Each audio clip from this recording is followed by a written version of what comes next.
Are we ready to go? In 3, 2, 1, go clap. Yep. Okay. 3, 2, 1, go. Hi everyone, and welcome to. Yeah. Okay. Okay. This isn't even my bit this time. It's a very drunk GC's bit. No, I'm not drunk. Okay. Can you stop calling me drunk after I've had 2 cocktails? Can we include this into this episode's podcast? Yeah. Well, okay. To be fair, if we don't, then we know we got censored by a certain GC Vasquez. Yes. So we'll be listening for this. Yeah. So if this isn't censored, please post that it isn't censored in the comments. It gives me so much joy to know that you scrubbed through our podcast episodes looking for all of the things that I cut out so you could see about it. I do, actually. I do, just so I can get mad, and then I don't tell you about it until we're 21 episodes in. That's great. All right. Are we ready? Also, we're 22 episodes in, for the record. Yeah, 22. 23? 22. Okay, 3, 2, 1, go.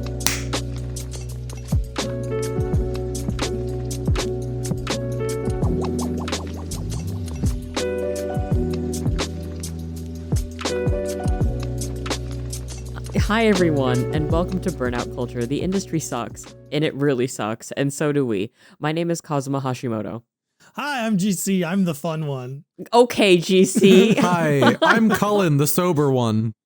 Oh my god. I had a couple of margaritas before we started. I am not drunk.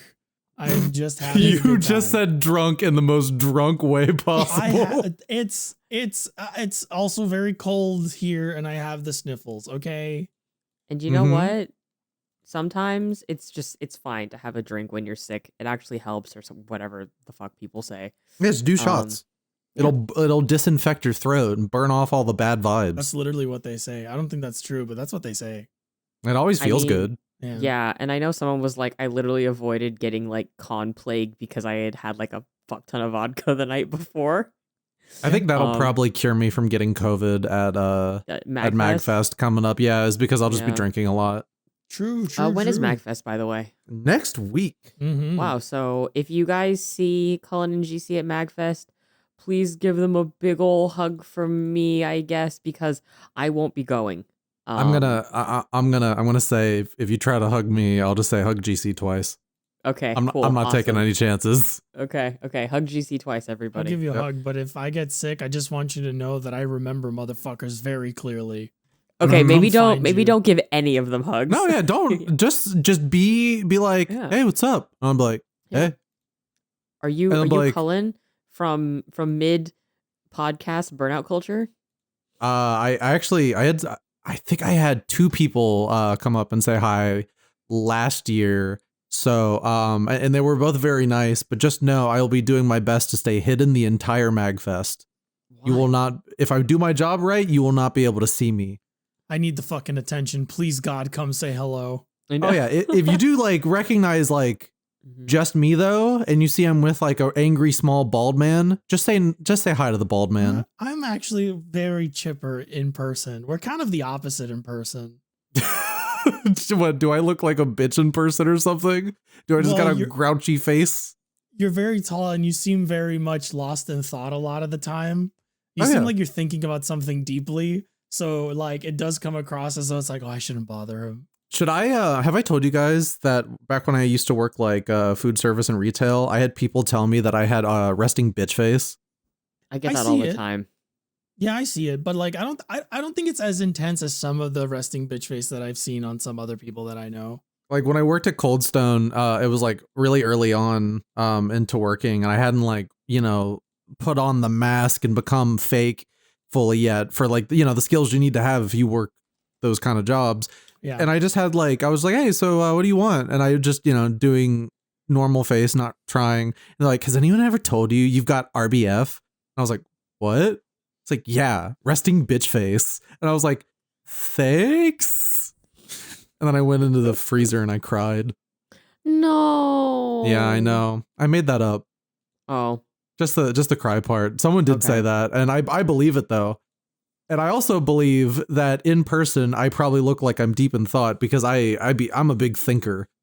Yeah. I'm one of those people who process like everything that's going around at like all the time, constantly thinking of like escape plans and like, from awkward social situations. Mm-hmm. Yeah, especially when you're eating. It looks like when you eat, it looks like you are like contacting every single taste bud on your tongue Oh to yeah, I get have to eat verification max. of what the flavor is. I've got to eat max. I really focus when I eat. It's the only time you'll see me focus ever. Well, Cullen, every time I've been around you, I haven't been intimidated. And I think you look quite pleasant. Oh, that's good. That means it's So, working. wh- what? Yeah, the training to make myself seem approachable. Oh, okay. I was like, what the fuck are you talking about? It's very calculated. Yeah. So this week, kind of been a slow start to the year. Feel like we haven't done a lot. I watched a couple of movies and gave myself depression. Did I talk about? Yeah, I talked about my cosplay last time, right? I think. I think you mentioned it in Yeah. passing, but Yeah. how did it turn out? It turned out really well. I was Excellent. actually pretty impressed with how good it turned out. Jake basically made it in 3 days off of a base that I bought from like Easy Cosplay. My measurements are all fucked up. I'm sure you guys can actually relate to this and where Oh yeah. your shoulders are like the broadest part of your body. Yes. So I wanted to buy a pre-made Jace costume because of course I'm cosplaying Jace from Arcane and Jake's cosplaying Victor. So I was like, okay, I'm just gonna buy an extra large because I have gained some weight and it's gonna fit my shoulders properly. Joke's on me. The costume swamped me. I am an extra large in my shoulders and a small everywhere else. So we had to pull the costume in like to a ridiculous degree to the point that like I think we have to pull it apart and resew it because I have a hard time moving because my shoulders are too big and everything else is too tight now. So, I feel like this is what it means to be a man, like fucked up measurements. Absolutely. Yeah. Speaking of fucked up measurements and easy cosplay, I got in my stroll costume that Oh, nice. Kaz linked me from Easy Cosplay, and it basically fits almost like every part fits except the shirt. I'm posting a photo of it, just in our chat so they can Oh see. my god, that looks great. But you can share. see in like the chest piece, the shirt is too tight and it's kind of busting open. And I'm gonna not be self-deprecating and say that I'm like that I've got a belly problem. But it really, like, when I wear the shirt with those pants, it really makes me feel like I'm overweight. Honestly, it looks like it's stretching like on your pecs. So really, you're just like a really busty stroll. I'll take that. Yeah, it does. Yeah. See, so this is the jacket completely like pulled in. I had to get new pants and I fucked up a shirt and everything, but like, oh my god. If you're This thing was listening to huge. this, imagine Kazuma looking as cool as possible, just a really cool person, just really thank looking you. great, because I have to remind our co-host we are an audio podcast. Yeah, sorry, Also, yeah.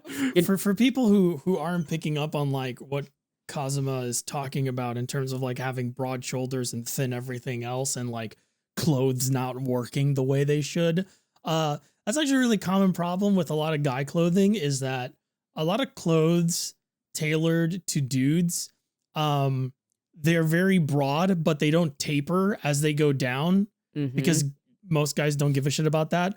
But what ends up happening is that if you have really broad shoulders and you put on a shirt and it fits your shoulders really well, it's going to make it look like you're wearing a blanket, everything past your chest.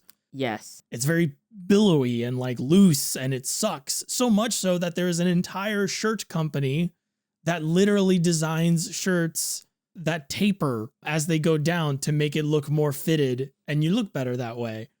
Yeah. Yeah. And that's all I want. Jake had to tailor like the jacket to my body because it was just depressing how nothing fit properly. Like, hang on, I'm actually gonna get my webcam. I'm gonna show you guys how poorly the vest fits, just so you guys can see and the audience can imagine it. Keep telling me about your straw cosplay in the meantime, Cullen. GC, you might need to do some editing on this bit of the podcast. Why? What's up? Oh, just to cut out the parts that are just too much. Like, hey guys, imagine us. Yeah. I mean, also like I've learned that like I've learned two rules about clothing for everybody, right? Clothing for women, all of your pants suck. I'm sorry, women out there, all of your pants fucking suck. You have terrible leg wear. This is really mean. There's no fucking pockets. Oh, that, yeah, you're right. Like there's no fucking function at all. However, no function. For men, it's all function, no fucking form. You have to go get things tailored as a guy in order to get anything that looks good. And if you buy like fitted shirts, fitted this, fitted that, it always fits almost great. And then there's always one part that sticks out, usually your belly, that you're like, fuck man, why? And it's like the most frustrating fucking thing. Oh, but pants, guys got pants for days. We got pants with like 20 pockets. We got pants that are skinny, that fit. We got boot cuts. We got bell bottoms, like everything. Yep. Honestly, the solution, just in general, because my girlfriend and I both do this, she's like, wear like cargo pants or like chinos. Yeah, like baggy pants that look really cool and have like a bunch of pockets. It's great. Okay, so this is the vest, by the way. Like, this just looks really big already, right? So I'm gonna take my headphones off because I gotta put it on, and GC's gonna bust up. So Kazuma has just GC's gonna presented bust? a this is the snuggie. vest that came Oh with yes, my it is a big costume, snuggie. and it's like an extra large. And I am currently wearing 2 shirts and a jacket, and it still doesn't fit properly. You still got room in that thing. Look at this. 2 snuggies. Yeah, look at this. This is like pigs in a blanket and a blanket and a blanket. Like this is a lot. There's too many blankets. Like, oh my god. Yeah. So imagine the jacket fitting that way as well. Like, shoulders are fine. Nothing else is okay. They built it around like a bodybuilder. No, they built it around someone who is much larger than I am. Yeah. Yes. It's it's a shame. I don't need the vest anyways because it's not part of the costume, but it was just like, oh man, finally, like I'm gonna fit an Asian extra large. Nope, I'm still a small. Okay, maybe I didn't gain as much weight as I thought I did. Yay, but also, man, what the fuck? Like, I am sliding out of this thing by pulling it over my legs. That is how big this is. I wish I prepared a cosplay for MagFest. Didn't Did you that do hat Krillin? not work out? Aren't you doing Bald Boy?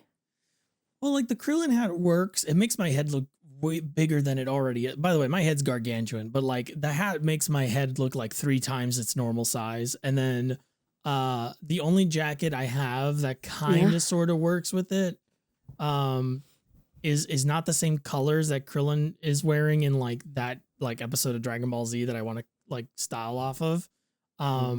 It's also really puffy, so it makes me so okay. For people that don't know, I want you to envision a 6 foot tall man. Okay, that is not GC. Hold on. It's a 6 foot tall man. All right, you got him. Okay, so like someone who's 6 feet tall is like long legs, short torso. Arms are a little shorter than his legs, right? Because like he's very long in the bottom, right? Like tall people are very long in the bottom, right?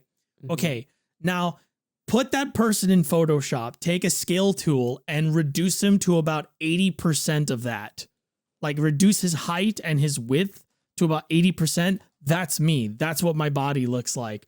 So the problem is if I wear a big hat and a big puffy jacket and big puffy pants and big boots, you look like a baby.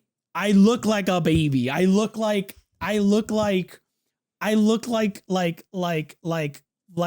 the first child a woman has ever, or a person has ever had rather. And like, they are afraid of me getting a cold when they take me outside. And so they have put me in the biggest clothes. And it looks like I want to cosplay Krillin. I'm not as short as Krillin. So I don't want to give off the illusion that I'm as short as Krillin. Really, it would look more like Chaozu. Like I'd look more like Chaozu than Krillin in that outfit. How tall is Krillin? Krillin height. Small.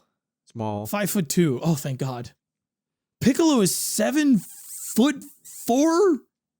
Does that surprise you? Yeah, why would that surprise you? He's big. He's also only 25. Yeah. Huh? Well, isn't he like? Well, it depends on when you're When they talking met. about. Or unless like Namekian's age different. Well, no, if you're talking about like modern time, remember that at like the beginning of Dragon Ball Z, he's only like what, like 5 years old? Okay, no, this is an AI article. This has to be an Okay. AI article. They just measured Goku at 5'77". That doesn't fucking track, dude. What, you've never been 5'77" before? No, not once. Damn, could it be me? Anyways, for those that don't know, I'm 5'77".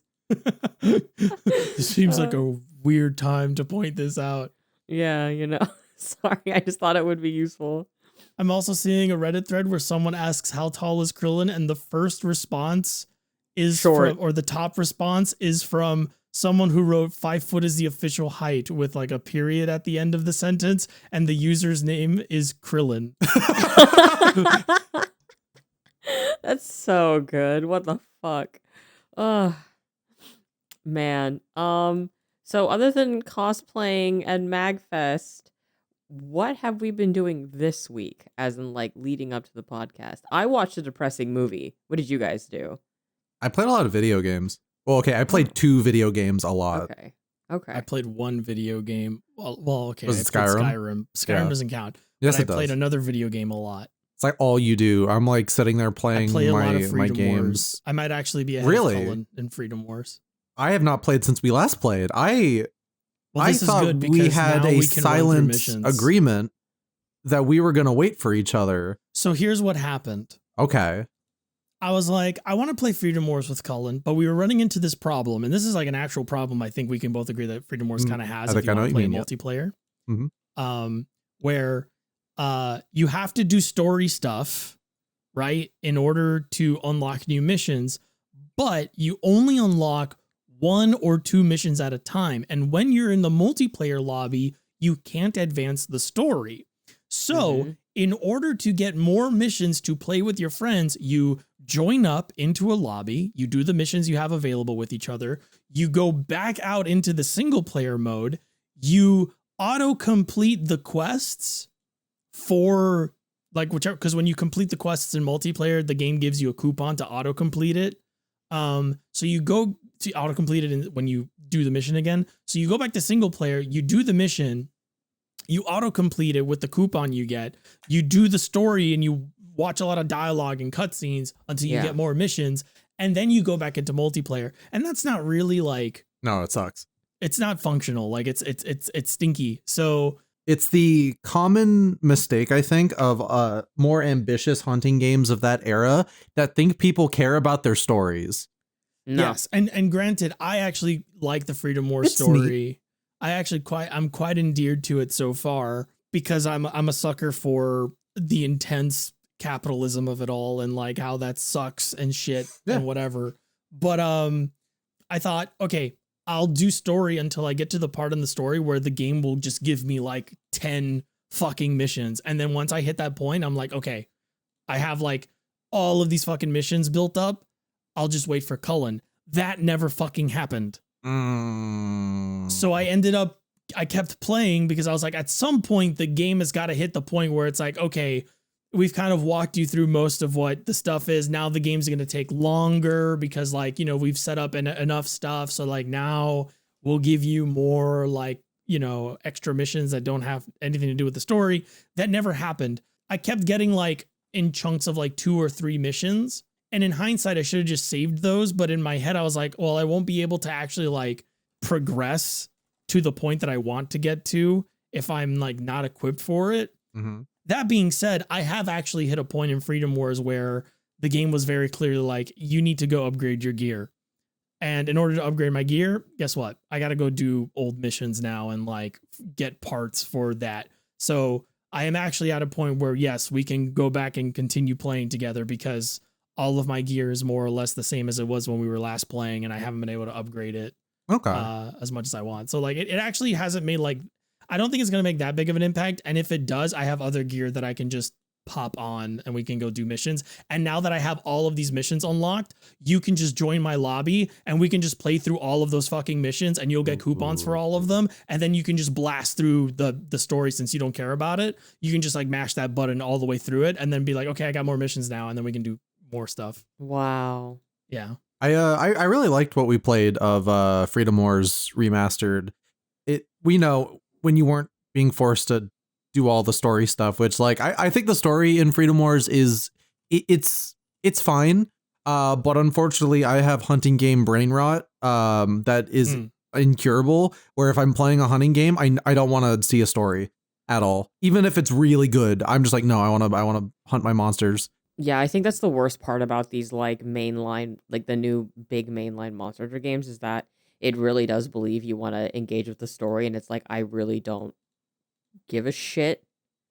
I mean, that's what's great about Rise, because they just let you skip all the cutscenes. So I'll forgive Rise for it. Yeah, the mod for Worlds that lets you skip cutscenes. I remember when I was playing Wilds at like the Capcom office, I checked if you could skip cutscenes, and you can. So already amazing. It would be haha wild if they went back on that. Like, God, Wilds is soon. Yeah, it's like next month. Too many games next month. Yeah, literally February is stacked with a ton of shit that I'm planning on playing. On Valentine's Day, the new Trails game drops. And so I have been like spending the last 2 weeks putting like 30 or so hours into the last Trails game, Trails Through Daybreak.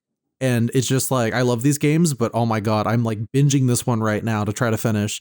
And then I have another one to play immediately after.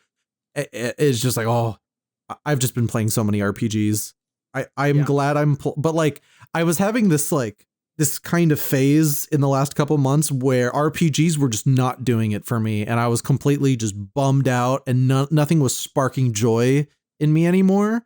But I think at the very least in this year, we're getting some pretty good games. Even if some of them are remasters, it's still remasters of really good games. So I'm enjoying playing video games again is what I'm saying. That's which is great. Rare. I've come to the realization that I do not like playing single player video games right now. So I'm mostly just MMOs. I don't know. We are opposed, not in like opposition of each other, but in our ideals of players of video games. Because honestly, I've just been like, I just haven't wanted to play games with other people. We played Rivals for GC's. Well, I was going to say we played Rivals for GC's birthday. And then the next time I played a multiplayer game was Freedom Wars with GC. So that was like a couple weeks. Yeah. And it's not even that I don't like, I was like, I don't want to play with anybody. It's just like, I like my single player games. It's a lot of hassle to boot up Rivals. Well, you go through phases, right? I think like we all go through phases where it's like sometimes you get burnt out on like a single player experience and you're like, fuck it. I just want to like interact with other people in some way. And I want to play like a video game. I'm going to go do multiplayer. And then like, you know, eventually that'll also come back around and be like, all right, fuck it. I don't want to deal with gamers anymore. I'm going to go play a game by myself for several hours. I feel like, you know, it's just, you know, your moon's in Jupiter, Kazuma's sun's in Mars, whatever, you know. For those girlies that do astrology in the comments, let us know what the fuck that means. I mean, I understood, but you know. I don't, I'm old. I don't understand it either. I don't believe in astrology. Sorry, astrology people. I'm not one of yous. I mean, we could just lie and get the astrology girlies as stans of our podcast. Also, I'm a Sagittarius, so that tells you everything you need to know, right? Okay. Audience, moving on. We need fans. Yeah. We need a desperate group of fans who love everything we do. Please. I think we already have a pretty good audience. And you know what? I'll be real. Our audience is earnest, and I appreciate that about the quality of our audience is excellent. Yes, exactly. Could be better. Hey, what the fuck? I'm kidding. I'm kidding. The disappointed father who's never happy. We need one of those. Like, if it's not Kazuma, it has to be someone else. Well, okay. My disappointment is in the things that we consume, right? I'll never be disappointed in my children. I'm happy for all of you, or whatever, I guess. We're all three Can I, different versions of disappointed father. I'm disappointed in like their beliefs. You're disappointed in their taste in media, and Cullen's just disappointed in them in general. Yeah. Yeah. Speaking of disappointed fathers, Yeah. I'd like to go into a game that I have been playing for about a week now Yeah. for review, All right. and it has become my latest hyperfixation. Is it Okay. Dynasty Warriors? No. Oh, but I have been playing Dynasty Warriors, and it is very good. No, Okay. I have been playing Tales of Grace's F remastered. Oh, can you talk about that right now? Yeah, Okay. it's out. Oh. It came out today, as of recording. We record on a Friday. So- Astrology girlies, come join our Discord. GC, read out the Discord QR code thing. Don't right do now. it. Don't do it. GC. Editor No, GC, don't do it. read it out now. And Okay, you're gonna read it for a out. pause. Give me a pause so I can actually read it. Okay. Okay, Got it. cool. I know GC's just gonna put like Cullen sucks and make a whole song about how Cullen sucks. But anyway, That would take so much time to make you say that shit. but anyway, so I've been playing Tales of Grace's F, and this was it started off as a Wii Tales of game that got localized in America with the PS3 port, and just now, after like 12 years after that PS3 port, we are finally getting like a proper remaster of this thing. I am going to assume that neither of you are Tales fans. I used to be. Yeah, I was gonna say you're probably into the older ones. My cousin Yeah. played Tales of Symphonia for me to watch for a weekend, and I did not gravitate to it. And as I am older, I still have not gravitated to the series at all. That is fair. I am honestly not a like hardcore Tales fan. I really like Abyss. I thought Vesperia was cool when I was a teenager, and then I actually played it with the remaster, and I think that game's kind of a mess and boring. And then I've really struggled to like attach myself to any of the other games. Like Arise kind of sucks. Arise but is just worse Disgaea 2, and if for anyone that's played Disgaea 2, you'll know exactly what I mean. yeah, God, I remember I played Disgaea 2 as a teenager on my PSP, and I It's was the like, greatest love story ever told, man. it is the greatest. Why are we agreeing? What's happening to this podcast? It is the greatest love story ever. Let's tangent.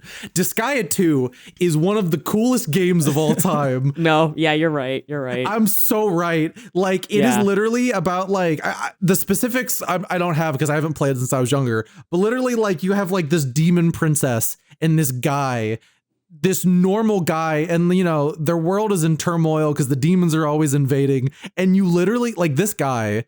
I think his name's like what is that guy's Disgaea 2 guy's name? Is it Asbel? Adele. Adele. Very Adele. similar to Grace's protag's name, Asbel, so I got confused. Adele is literally just a guy who says, I'm going to punch the demons. And everyone goes, you are a guy. What do you mean? And he says, I'm going to punch the demons. Yeah. And Yeah, I and love he- Adele. And he keeps doing it so much that he rizzes up the demon's princess, who is also the coolest, battiest girl ever with a great design. Well, the thing Disgaea is, 2. it's the twist is crazy. That's a spoiler, bro. That's really cool. Hey, GC, can you do me a favor and like cut that out? Because that's a really Yes. cool twist. Yeah, yeah. I'm Okay. okay getting that, but like, chat, hello, welcome back. Kazuma and I just discussed the spoilers of, and I just Go called them play chat. Disgaea 2. Go play Disgaea 2. Yeah, Disgaea 2 is Kazuma crazy. just spoiled me on the end of it, and it's really cool, and that game has a very neat twist. Go play Disgaea 2. It is my favorite See- Disgaea game. See, you and Jake are the same because Disgaea 2 is also his favorite. It's, well, I liked it. I saw Adele, and I was like, he's so cool. I hope he continues to, like, again, his riz is like, is crazy, and you're just seeing So- more and more of this story of these two who like start off as like they're just like, huh, you're the demon princess, well I'm a human, and you know and you guys have fucked up all of humanity, and they're like, oh, and you're like, oh well, they won't they, and they just get closer and closer, and it's like, have they ever re-released Disgaea 2 on anything? I think PC. Disgaea 2 PC. I gotta It's go on back Steam. and replay Disgaea 2. So I played the re-release of the first Disgaea. It didn't get good until 2. I Yeah. I Yeah. really don't like Disgaea. And I was also very overwhelmed because everyone that talked to me about Disgaea was like, oh, dude, item levels. You got to grind those item levels out. And I was like, my face was melting thinking about it. And then I tried to play it and I was like, I really don't like this concept of like redoing all these tactics maps over and over again to level up an item. That's for the real grinders out there. Yeah. Do I have to do that in Disgaea? Or could I just play the story? No. You have to do that or you're So- going to get your ass beat real bad. Here's the thing, GC. At a certain point, every Disgaea game becomes a little like they have a different approach to how they handle all that. I will say you in particular should check out 2 or 4 because 4 turns okay. Just in general, 2 is about straight people and 4 is about gay people. What I think GC will like about 4 outside of the story is that 4 is a puzzle game. Low-key, oh, those fucking stupid blocks on the floor. See, that's why I'm just like, oh my. I actually really liked brain. 4. Yeah. Also, I think the protagonist is hot, which does a lot. Is for the one. Okay, I know there's a Disgaea. I have a friend who plays the Disgaea games, and he told me about a Disgaea game where the main character meets like the first like boss, and he's like, "I am whatever," and he goes, "No, your name is poop shit ass," and then the game changes his name to poop shit ass, and everyone calls him poop shit ass for the rest of the game, basically. That could be many of them. That might be 5. I think that could be 5. Yeah.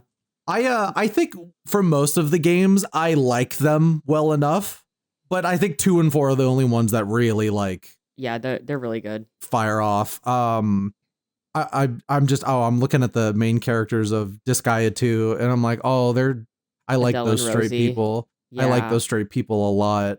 Yeah, this guy's something for everybody. Gay people, straight people. Maybe I'll give Disgaea 3 is a bad. chance. Yeah, don't play 3 GC. Oh, 3's pretty really? bad. I mean, like, I'll play it if you want, but also So I think it's don't do a bad. retrospective series on Disgaea. You should do a retrospective. GC, every time you jokingly go like, "Oh, should I do a retrospective?" I go, "Yes, make content and make things. they're not Not even long. content. Create things. Art. What I suggest you do is if you really want someone to like grind out shit for you, just give Jake your Give it to Steam Jake. information. Yeah, because he used to just like he's crazy. Just out because we're gonna hang Jake out after review. this. He's crazy. Yeah, after we hang out, just ask him about Disgaea, okay? Because like Garçon, 100 sword levels, please. basically and the thing is like he'll do it for you in like 30 minutes, my guy. Like Yeah, he'll be like, I solved this game years ago. Here. Yeah. He owns the physical edition, like collector's edition for every Disgaea game. That's how serious he is about Holy Disgaea. shit. Yeah. It was that, Resident Evil, and Metal Gear. We had signed copies of Metal Gear. Oh, my friend has a signed copy of Metal Gear Solid 2. She got it signed by Ocelot's voice actor. And Oh when no, these she were Kojima signed. Ooh. Yeah. When she handed him the game, the voice actor went, "Wow," and did the Ocelot thing. Oh, young Ocelot. Oh my god, yeah, I no. love Oh, Young sorry, it was Josh Ocelot. Keaton. MGS3. Sorry, yeah. Okay, yeah. It was MGS3. Fucking Young Ocelot. But speaking of puzzle games, I beat Balatro.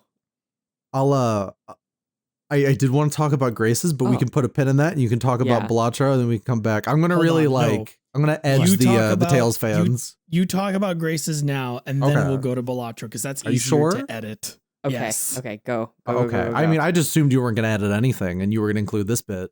Yeah. Yeah. Our podcast editor's fucking lazy. Oh my god. Okay. Let Go me tell you Graces. about the last episode. Let me tell you about the last episode when I was editing it. Okay? Oh god, no! Yeah. I woke was up joking. very Don't make me early. feel bad. The day after we recorded the podcast, I woke up super early to edit it really early so I could get it done really early and give it to everybody so that we would all have everything ready. And then I went to reach over to grab, literally, it is like a 3x1 inch fucking control for a light in my room. And I reached over to grab it. It very gently brushed against the side of my Go XLR, and Adobe Audition had a fucking moment and crashed. And then Oh my it was God. like, oh, we'll try to recover what you saved, right? And You know how Adobe products love to like autosave once in a while? And they're like, yeah, dude, it's autosaved. It crashed. And when I went to upload, like open the backup, it was like, oh no, dude, it's corrupted. I was like, okay, well then how far back am I set? All of it. The previous podcast episode was what was on the timeline. That's how far back I got pushed in my editing. And I was 20 minutes of podcast left to edit. Chat. We make no a lot wonder of jokes you were here. depressed this week. Jesus Christ. Chat, we make a lot of jokes here, but GC is not lazy. Please give him big love in chat. Give him a little kiss on the mouth. Give him a little kiss in chat. He is lazy, but not for this. I am lazy. But I am functional. So I think how did we get from Graces to Disgaea? We were talking about story. Yes.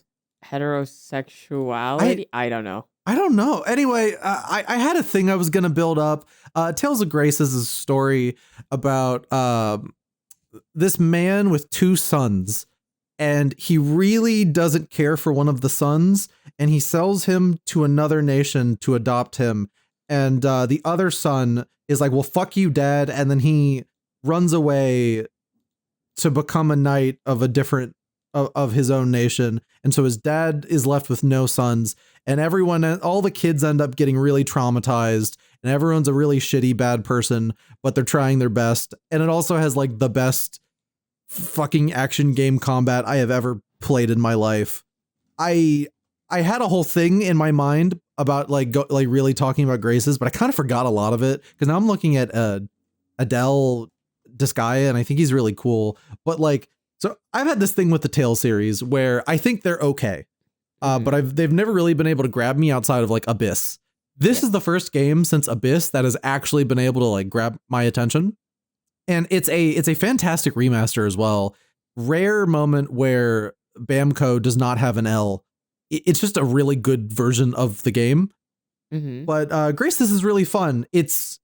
A lot of its focus is less on like the actual plot going on and more about the characters and their own dynamics between each other. And I'd say more so than a lot of the other Tales games. It is again, very, very, I don't know if I'd say like super simple, but it is a simple story, but it really gives a lot of room for its characters to like breathe and like develop all these different things with each other. And like the story is like overall, like a lot of themes of friendship. It's definitely, I think in my opinion, this is the best cast the series has ever had. And it allows the story to like you can let the story do whatever it wants. And it's like, if it does something a bit silly, you're just like, oh, it's whatever, because these characters are really fun. But like, again, I think what's blowing me away about this is for a Wii game, this is a full ass featured ass RPG. There is so much stuff in this game. It's like a 60-hour long game to begin with. The combat in general is so complex, with every character having completely unique gimmicks. You can switch between all of them on the fly. Every character has a constantly developing kind of combo tree with two different kinds of attacks that are super customizable as well. They ditched the shit that the Team Symphonia was doing with that lame ass like TP bar or whatever it's called that lets you actually use your arts. Because you know how like in those like Symphonia, for example, the whole rhythm of combat is you do a couple basic normal attacks, and then you mix in an art or two, and then you're out of meter, and then you have to like use an item to restore your bar or do some very simple combos to try to slowly get the bar back. They've ditched that entirely. Every action in this combat system uses a point system, and that point system works on a cooldown that is very fast. So you're always doing stuff. And the amount of things you can combo together is really in depth, and everything combos into basically everything else. And I play this game and I go, where did action games go? We have fallen so far. Hey, GC, can you just like play that shitty Final Fantasy 16 song, Fire and Flame, in the background? Because that fucking... Sorry, I was talking to like someone else last night about this. Well, two of our other friends about this. And just like how, yeah, like we've definitely, no, okay, let me phrase this better. they use God of War as an example, like old God of War, and it's Yeah. clear that action games just aren't made with those kinds of set pieces anymore, or with actual combo or combat systems, inherently designed into them for, the sake of being fun or being Mhm. mechanically interesting, a la Devil May Cry, and everything that's gone on and inspired it. So it's interesting when people, like, for example, like you're playing Tales of Grace's F and you're like, this is fucking awesome. This is fucking fantastic, because it's a taste of what we used to have. Mhm. And you think that would be elaborated on and grown upon. Like, for example, Arise. Arise isn't even really that fun to play. It just looks nice. Its combat Barely is a Tales also, game. yeah, it's whatever TM, That's the What thing about happened? Tales games is that they feel like they have a lot of fighting games in their DNA. At least Mhm. like the really good ones. The thing about Graces is that it came out in Japan a year after Vesperia by a completely different team, and that's the team that used to make like Destiny, like the old 2D PS2 games. Oh, okay. So they have a completely different philosophy on what makes an action game like fun. And it really does feel like an action game more than like an action, like, you have the Yeah. action RPG in front of you. I'd say the Symphonian games are more RPG, and you can dig into them and get a good action game if you're willing to put up with some bullshit. But they can be fun. Whereas this is an action game, and the RPG stuff comes in how you customize and you build your guy, because they have a really cool system in place for gaining abilities by using something called the title system. So you'll get these little titles you can equip on your characters. And you guys have played like Final Fantasy 9, right? I have Yeah. not, but I've seen enough of it. You know how like in that game, you have weapons that you equip and then you use a lot to get a ability from them? Yeah, like a passive Yes. you could equip. Yeah, that's kind of what Vesperia does, for example, where you have gear, and the gear has abilities tied to them. It's like But- it's like tactics a little Yeah. Yeah. But then they have an ability point mechanic where every character can only equip a select amount of abilities, and every ability has a point value to them. bit. Yeah, to make like a So- loadout. Yeah, so it is like quote unquote balanced around the idea that you have to like stop, go through, kind of pick and choose what you want, and really have to like think about it. You're spending a lot of time in menus. What Graces does is it has titles. Titles have 5 abilities associated with them. When you get that ability, and you level up the titles by playing the game. When you get that ability, it's just your character has that ability forever. All your passive stack, it's not a pick or choose thing. You continue to get more and more abilities. And there are like 160 titles like per character, and you're always getting new titles. The progression in this game is amazing. You always feel like you're able to do more and more things. And even if like a title is just like, oh, you get an ability, like it has an ability you already have, well, it makes that ability better. So it's always progress.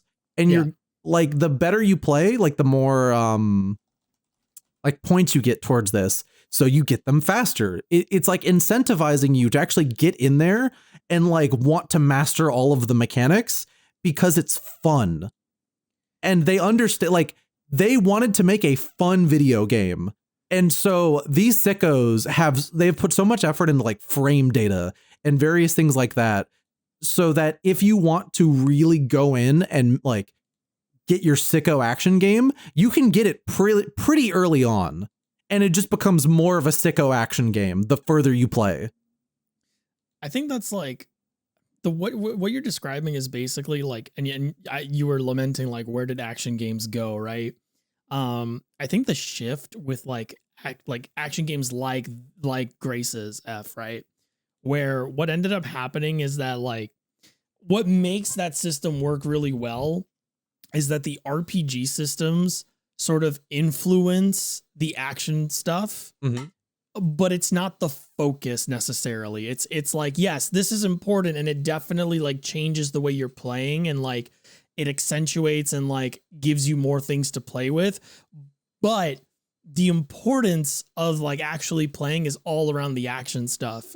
Early Like a Dragon is like that as well, where it has like RPG elements and like you can certainly unlock things that sort of give you more moves and more things to do. But the main focus, like the main like crux of what you're doing is action based. And I feel like at some point over time, those action games that had RPG elements, the RPG elements became the thing that was more like focused on, that they wanted you to pay more attention to. And it became way more important to spend all that time in the menus, right? And then the actual like action part of the action RPG was not like, was sort of like the second thought, not an afterthought, but the second thought, as opposed to the other way around. Whereas like, let's make this core system, and then how do we introduce progression into the system? Oh, we have, you know, role-playing game mechanics that can do that for us. Now it's like, we have a role-playing game progression system. Well, then how do we facilitate that progression system? Oh, let's build an action game around that. And like, that sort of like flip to me is where action games went. And that's why I feel like more modern action games with RPG elements or action RPGs just don't feel as fun to play as some of the old school stuff. Not to the same extent, but like Dark Cloud and Dark Cloud 2 are also two action like oriented games that use RPG systems in the background, like as a background to the action elements, and that works really well. And then like over time, it's just you start seeing these games, and it's like it stops being less about the actual things that you're doing in battle and more about like, oh, how am I building this character? What do I unlock now? Like, how do I combine all these things? And like, what's my kit? And like, let's limit the extent of what a character can do in the action stuff based on what they do in the RPG stuff. And I feel like that has sort of like negatively impacted that genre. Yeah, absolutely. More like nowadays. And I think that's why like older action RPGs are like super fun to play. And I don't think there's necessarily even anything wrong if you prefer there to be more RPG than action. But what I think is really smart about Graces is it is a very low skill floor and an incredibly high skill ceiling. Like, if you just want to have fun and you don't even want to worry about like the really like deep mechanical stuff, you can just play and your buttons feel great. You're like, the action is cool to look at. There's a bunch of different abilities. It's super easy to just turn your brain off and have a fun time with the game. But if like you'll start to play, I think, and be like, hey, wait, what else can I do with this? And you're like, I think even like 7 hours in, you still keep getting more and more tutorials at the end of battles as a little like reminder of like new different things the game has. And you just go like, okay, wait, let me actually read these. And if once you do that, the game becomes way more fun as well. It's just, I don't know. I'm completely blown away by this game, and it's making me want to go back and play like old Tales games, or even like give some of the Tales games after a try, just to see like why they did not stick with this. Because the Tales series kind of went away from this style of game after Graces. It's a weird enigma of a game because it came out right after Vesperia and like right before the Xillia games, which I've heard those games are good, but it seems like they once again kind of shifted back a little bit and made like more weird RPGs. Well, if you consider the history of the sales of those, like the series, like Symphonia was literally the best selling game up until Arise came out. Yeah, I believe it. So I think that definitely impacted gameplay choices and like what they chose to do going forward, which I think did allow for some experimentation, but also like pretty severely limited what they could do with the budget they had. Because I think Arise was probably like its highest budget title for quite some time. Yeah. So yeah. And I don't like, while I think Arise sold like pretty okay.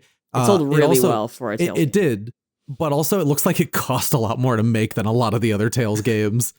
So I'm curious because like Arise is really weird, and it sold well for the series. But I have to wonder if like maybe it still didn't do what they needed it to, because that awkward like expansion 3 years after that game came out that no one played or liked is just like, what do you like? And the fact that we've heard like nothing about the series besides a remaster project that they're working on is a bit weird, but I'll let them cook. I just know that like I'm glad I finally found my Tales game that just every part of it I fuck with. Yeah. I also quite like the of like stuff that I've seen online and stuff. I quite like the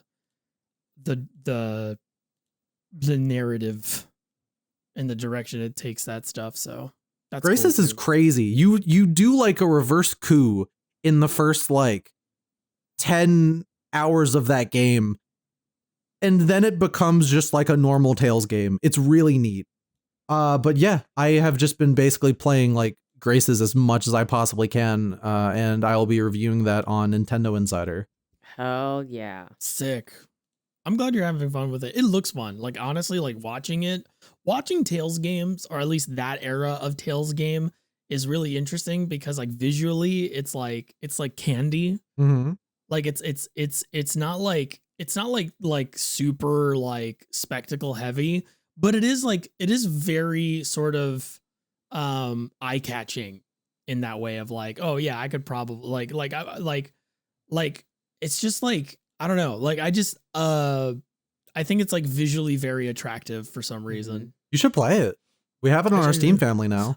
I should do a retrospective on the Tales series. You should. Yeah. I'm just always going to call you on this bluff until you just start making stuff. Until I do one, yeah. Just do it. Just lock in.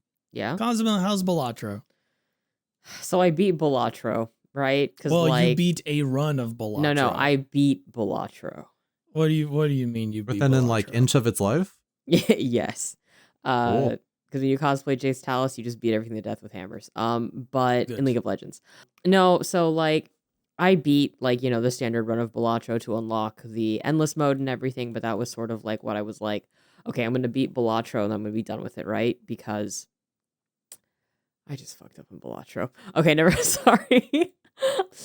I was using it as a way to like sort of just like fall asleep at night, because I've been having insomnia problems. I'm just not sleeping right now because bipolar disorder. And I was like, you know what? I can just beat Balatro. And Jake was like, no, there's no way you can beat Balatro. And I was like, yeah, you just have to like, you know, do the 8 out of 8 ante and then you beat Balatro. So I beat Balatro, but now I am like constantly playing Balatro. And Jake was watching me play and he's like, oh yeah, this is just straight up gambling. This is just straight up gambling. And I'm like, yeah, it's just gambling. I'm just learning how to play Balatro. GC, I just figured out how planet cards work. Oh yeah, it's sick. Yeah, you buy a planet card, it upgrades the multiplier, or the flat amount. I forget which. If it's the flat amount for whatever like poker hand you use. So you build, like, you choose very early on if you're gonna go with like planet cards. You're like, okay, I'm gonna start doing a 2 pairs deck, right? So you start building your deck to have 2 pairs always. So it's like, ideally, it's like, get rid of every card that isn't one or the other of a certain card. Fill your deck out with copies of 2 specific cards. Get jokers that multiply 2 pairs. Buy the planets that give you more that upgrade your 2 pair hands, and you know, and then snowball your way to victory. What I did is I did the 2 pairs things with like a holographic joker, and then I had this card that had like a rocket ship on it, and every time you re-rolled, you would gain like some kind of +5 multiplier. So I just amassed as much money as I could with the green deck and just kept re-rolling until I had like a 200 something modifier. And I won, and I was like, okay, I'm done with Balatro, but now I'm actually learning the ins and outs of Balatro, and it's definitely a game that wants you to keep playing and feeds into the addictive feeling of I can win this, I can do one more. Way more dangerous and way scarier than I thought it was before. Not to be like, oh, I'm doomsaying like Balatro or whatever, but crazy, fucking crazy. No wonder this was everyone's game of the year, because they were probably fucking addicted. Not to just assume everyone who plays Balatro is addicted, but you know what I mean. Like, it is. Remember when we were talking about it at the end of the year, or was it the end of the year podcast? Yeah, we were end of just the year talking podcast. about like the visual language of Balatro is very much like Poker. We're playing tied poker. to poker and gambling stuff, and it's like, Yeah. like you play that. I feel like people that don't make that connection have never actually like gone to a casino before. Yes. So like I get it if somebody doesn't make that connection, and hey, if you don't make that connection, even better. Like you don't have that problem. You don't have that right? demon in you. Like, Yeah. I'm afraid to get the demon in me, so I haven't even booted it up. I got it gifted to me for Christmas, and I was like, why'd you bring this evil in my house? Well, Get that evil out of my house. I also Yeah. tried playing Caves of Quid. Caves of Cud. Food. I love don't Caves of understand Cud. it. I don't think I ever will. It's like a very old school like It's a mud, Ultima. right? Huh? It's almost like a yeah. mud. Yeah. Yeah, it's a mud, and then it's fun. If you like Ultima, you'll like if you like old school Ultima, like it's great. The problem is that Ultima was really fun 30 years ago, probably longer than that. Even though Caves of Cut is like a more modernized sort of realization of that kind of game, Mm-hmm. visually it's very for me anyway, visually Caves of Cut is very difficult to parse. It's very hard to look at. Like my eyes strain a lot when I play Caves of Cut, or when Feels I like I'm played Caves of Cud. programming. Yeah, like it's a lot of windows, it's a lot of menus, it's a lot of like reading. This might interest me. You might like it. Yeah. It's a science fantasy roguelike. Do we have it on our Steam family? We do. Yes, you have it because Badass. I own it, I think. Yeah. Sick. I was like, I want to play this. Everyone's really enjoying this. And then I was like, oh, this is absolutely not for me, regrettably. And then I just have it installed, but I'm not doing anything with it. So Yeah. It's a mud. It reminds me there was a back when the most popular cell phone available was the Nokia brand. I had a little game on my phone that was very much a mud, and it was just like a little dungeon crawler, and you walked around and you smacked stuff. It was like very Mystery Dungeon-esque. Caves of Cut. If you don't know what a mud is, think Pokemon Mystery Dungeon, but like way older looking, like we're talking about like ASCII art-esque, like drawn using Game code. facts. Like game FAQs, yes. And then you know, every time you move, everybody else moves as well on the map, and like stuff is happening on the map as you are doing stuff. That is the way the game works. That is what a mud is. It's basically a mystery dungeon game. It's just an older version of that, more or less. And somebody made a roguelike out of that style, and that's what Caves of Cut is. So you might like that, audience, but if you don't worry about it. It's a difficult genre to get into. It's a difficult kind of like style. Dwarf Fortress, you know? A little bit Yeah. like Dwarf Fortress. A little bit. Both games that I just utterly don't understand because I'm someone that like, I think I'm a pure visual learner, but I have an issue like processing information. So if there's like too much on the screen, I'm like, I don't get it. Like that's why I legitimately stopped overwhelming. playing Skyrim, by the way, was because there were too many like quests that would repopulate. So I just stayed in the starting village and chopped wood for like 5 hours, and that was my character. Yep. Yeah. Yep. No, totally get it. Yeah. Just it's very overwhelming. It is a very overwhelming game. It's very fun. It's the same problem I have with like, it's the same like struggle I have with like playing CRPGs, where like at some point it's just like a lot of CRPGs I've played, more modern ones, to be honest. There's a lot of talking and there's a lot of reading, and I love reading. I'm not adverse to reading, but like when I'm playing a fucking video game and I'm doing a lot of reading and I'm being asked a lot of difficult questions, and then there's like 10 dialogue options I can pick to like ask questions and stuff like that, I'm like, I gotta click through all of these. I can't just leave. I can't just not find out about this stuff, you know? And then I'm there for like an hour, and then I get burnt out, and I'm like, okay. And then it's all ogre. And then it's over. And then I'm like, I can't. And then the next day I'm like, I just spent all day yesterday making 15 minutes worth of progress in this game because I was busy like looking at every single thing that's possible in it. I can't spend that much time today doing that again. And then I end up not picking the game up again. For me with CRPGs, it's like the combat ends up boring me after a while. That's fair. That's fair. I I'm honestly, sorry, go ahead. I was gonna say I really like reading. It's why and I'm sure someone's gonna be like, dude, it doesn't technically count, but it's like why I was able to finish Disco Elysium and I wasn't able to finish basically any other CRPG I played is because it was just reading, and I was like, cool. I can get behind that. Speech character, the game. Yes. But like, I think it's you know what it is though. I feel like Disco Elysium kind of solves the problem by virtue of being like, don't worry about it. Yeah, you're spending a lot of time reading. Guess what? That's the game, buddy. It's okay. Like, because like whenever like in CRPGs, I'm always worried that like I'm spending too much time reading and not enough time like doing stuff in the game, like playing the game and doing like combat, right, or exploration or something, right? But Disco Elysium says, hey, we don't have that. We have it's almost like a detective game. We have lots of talking, lots of reading. We haven't, to bring it back to what we were talking about with the action stuff, we have RPG systems that influence the main part of the game, the main appeal of the game, right? But the focus is still that main appeal. And the main appeal of that game, of Disco Elysium, is you are a detective guy. You are solving problems or solving mysteries with your friend slash lover, because everybody ships those two guys together. Yeah, I would say like, them being lovers is kind of a stretch, considering the main character is like a huge fucking homophobe. Yeah. Like in canon. Yeah. Sorry, people, I won't give you fucking breadcrumbs. And this is a callback to you being the dad that judges their tastes. Yeah. Yep. So again, like Disco Elysium kind of like circumvents that problem by just dropping that element altogether and going, no.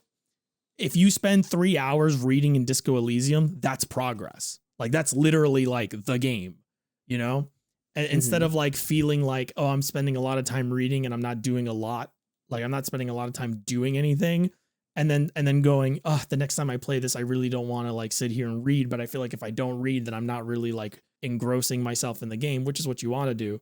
And then in Disco Elysium, it's like, no, engrossing myself in the reading is literally what the game is about. So I'm not missing out on anything by spending an entire play session doing that. And I think that's like why Disco Elysium is like really popular, one, and two, like why it works really well as a CRPG. Because it does that. But like stuff like I totally get it. Like with the combat stuff, like I would argue that Baldur's Gate 3, as far as like all of the CRPGs that I've played, minus maybe Rogue Trader, which came out afterwards, and Rogue Trader has like a pretty good updated version of the stuff that studio did with Pathfinder.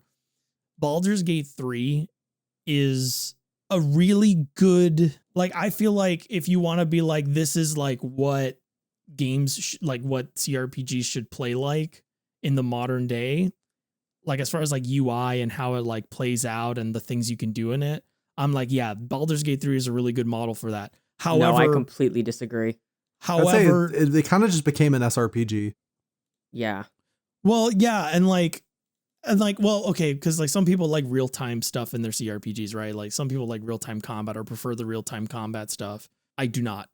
I actually I am very much in the unless I can control the character with a control stick or keyboard and mouse, and I'm actually moving a character around and I can like pause the game to pick an action and unpause it, like Knights of the Old Republic. Unless I'm playing something like Knights of the Old Republic, I much prefer my CRPGs to be turn-based.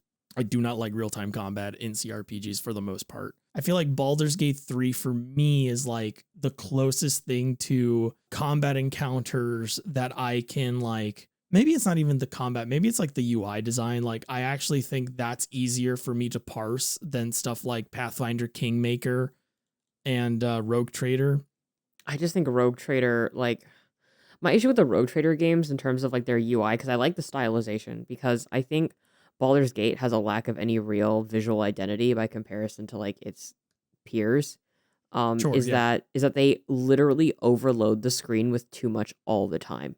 Like with Pathfinder and Rogue Trader, like to the point that it's like, what the fuck am I looking at? How am I going to find this information? Like, even if they have those codexes that you can like look through, it's like, here is another huge block of text stylized and interesting, but extremely hard to read just because of the sheer amount. And I think that has to come that has more less to do with user interface design and more to do with them not properly like spacing out text and shit. Okay, yeah. I also just think like your system, your combat system should probably be like, I really shouldn't have to read, like, if I'm playing a TTRPG, sure. But even in a TTRPG, like the DM, I don't know if you've ever played a tabletop campaign, like even if you don't know the way, like if you've ever like played one that you don't know the rules to, usually the DM, at least for the first couple sessions, is like, oh yeah, you roll for this and then you add this modifier. And then when you go for defense, it's your armor class plus this, and you just tell me that number. Mm-hmm. And then by the time you do like 3 of those turns, you're like, oh, okay, I get it. Like I know what to do here. Right. Whereas like in a video game, like in a CRPG, I always find myself having to like read the rules of the game.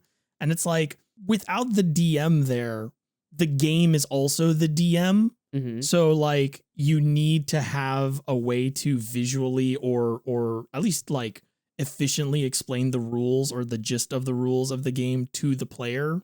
And if they want to get more into the nitty gritty of it, they can. And I feel like a lot of CRPGs, modern ones especially, don't do that well. Oh, absolutely not. Yeah, it's some of them are too true to the experience of being a tabletop game as opposed to a computer role-playing game.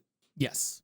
Yeah. Yes. Like, for example, like Baldur's Gate isn't really not all that much like D&D. Like, they've actually changed the new D&D rules to be more like Baldur's Gate and simplify it because they want to pull in that audience where it's like, I don't want to play Baldur's Gate when I'm playing my tabletop. I don't even really like. Have you played Divinity? It's a different. I played a little bit of Divinity and I ran into the problem that I run into with every CRPG. So Divinity actually plays just like Baldur's Gate. If you went and revisited those Divinity games, it's literally just like Baldur's Gate. I wouldn't be surprised. Yeah. Yeah. That's why I'm just kind of like, whatever. But like, maybe it's like my familiarity with D&D made me more like open to Baldur's Gate 3 to playing it. Mm-hmm. But then again, I'm also the guy that's waiting for Baldur's Gate 3 to stop updating so that I can like eventually play it. Yeah. Josh Sawyer is his name, right? Is that him? The Obsidian guy? Yeah, he's Obsidian. Yeah. He did a video talking about like game updates to like those kinds of games and stuff like that. I haven't watched it yet, but someone told me that he has like some pretty good thoughts on it. I gotta go check that out. Yeah, because he wrote Icewind Dale 1 and 2, and those are some of my favorite CRPGs. Excellent. And he actually has like his opinion before, at least in like news articles or like features or whatever, was that games are no longer feature complete, and that is a huge issue when they're no longer feature complete on launch. And I agree with that because, again, the version of Baldur's Gate I played will never be the version of Baldur's Gate you guys played, like ever. Well, I mean, I played like half of Act 1. I played through all of it before launch for review and its first month in early access. Oh yeah, that was a completely different fucking game. Yeah, it's annoying. We've complained about this before, and I don't have as big of a horse in this race. But like, as someone with a moderate interest in playing this game, it's just like every time I think about it, they're like, so we have 10 more patches lined up in the next 5 weeks, and then after that we have 20 more patches in the next 2 months, and it's just like and with every patch they always be like, you should definitely restart your entire game if you download this patch, and I'm like, this is not healthy. Stop. Yes. Yeah. Stop. When they like, and when they got the, cause they did get the game award for like community support, right? Yes. Yeah. I thought that was a joke cause last year, 2024. Yeah. I thought it was like that seems like a joke because it's like, you just keep changing the game. Mm-hmm. It's a single player game and you just keep adding changing shit. You just keep adding and replacing and removing and changing, and it's like I'm of two minds of it, right? Like I feel like we've all been in a situation where we've played or at least I've been in many situations where I'll play a game and I'll be like, man, I really wish they had like alternative options for these specific moments for whatever reason, right? And then I'm like, oh well, somebody will mod that in, and sometimes somebody does. right? And then in my back of my head, I'm like, man, I really wish maybe we would get like an official update that would like correct that. And that's what they're doing with Baldur's Gate 3. And like, I'm okay with some of those. Like, I was okay with like 3 patches, you know, 3 patches within like the first 2 months of release. I'm like, okay, like, all right, like that fundamentally changes the game, but like it's still pretty recent. You're thinking long term. I get it. We're on patch number 8, and it's been like what, 2 years since that game came out. Yes. And it's go ahead. I was just going to say, like, there's definitely a subset of players who are really enjoying like what they are adding and changing. And I guess it's like, because I'm also of two minds. It's like, I guess I am happy for those people who are really enjoying all the stuff they're adding, but it just, I personally feel like this is overkill. Yes. And like, it does really feel like it, at this point, what is Baldur's Gate 3 like as a total experience? We're not going to know for a while. At this point, do expansions or do DLC that sort of adds, like, instead of, so for instance, one of the things they added in a patch was like evil endings, right? Instead of doing that, so they just added more endings and shit like to everything. They added, okay, so when I played the game GC, it was literally an incomplete product, as in there were only like 4 different endings total, and certain companions didn't have endings at all. It was totally unfinished, which is why I'm like such a fucking nasty little asshole about this game. Because it wasn't until like 6 months down the line that the game had maybe finally like narratively felt complete, and they're like, no, we're adding even more to it.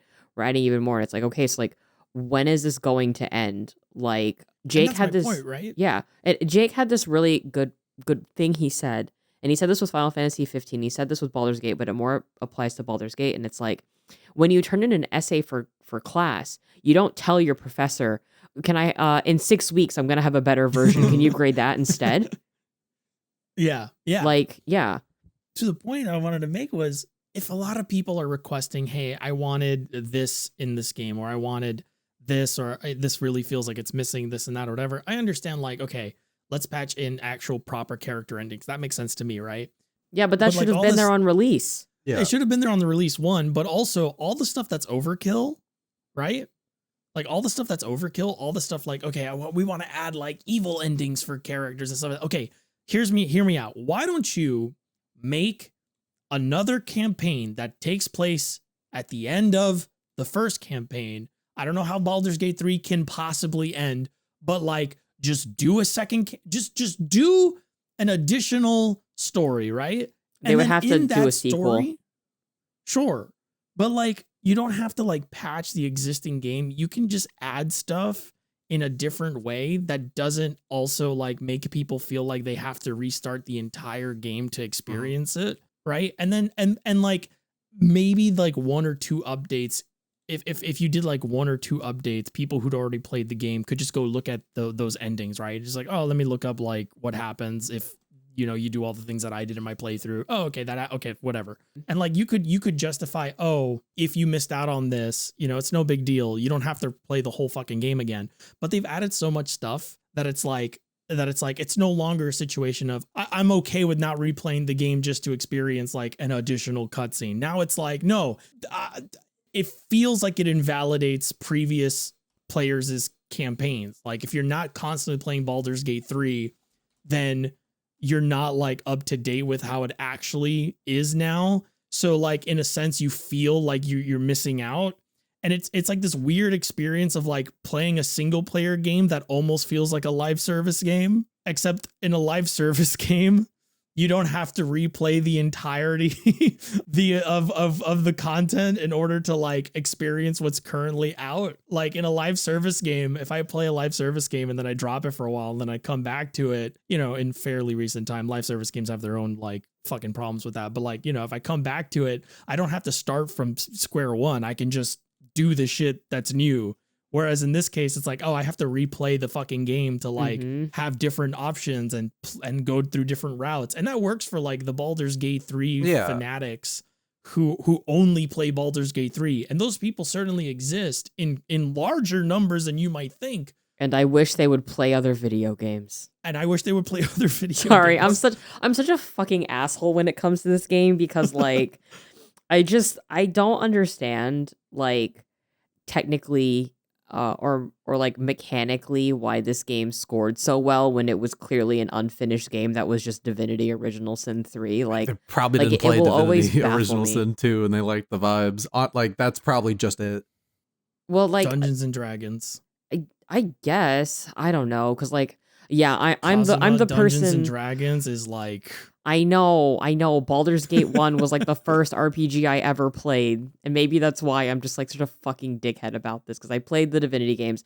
I was an original backer of Divinity Original Sin 1. I have the actual like real version of that game, which is no longer exists either because they patched their games to hell and back, and Baldur's Gate 1 and 2, and I don't know. I don't get it.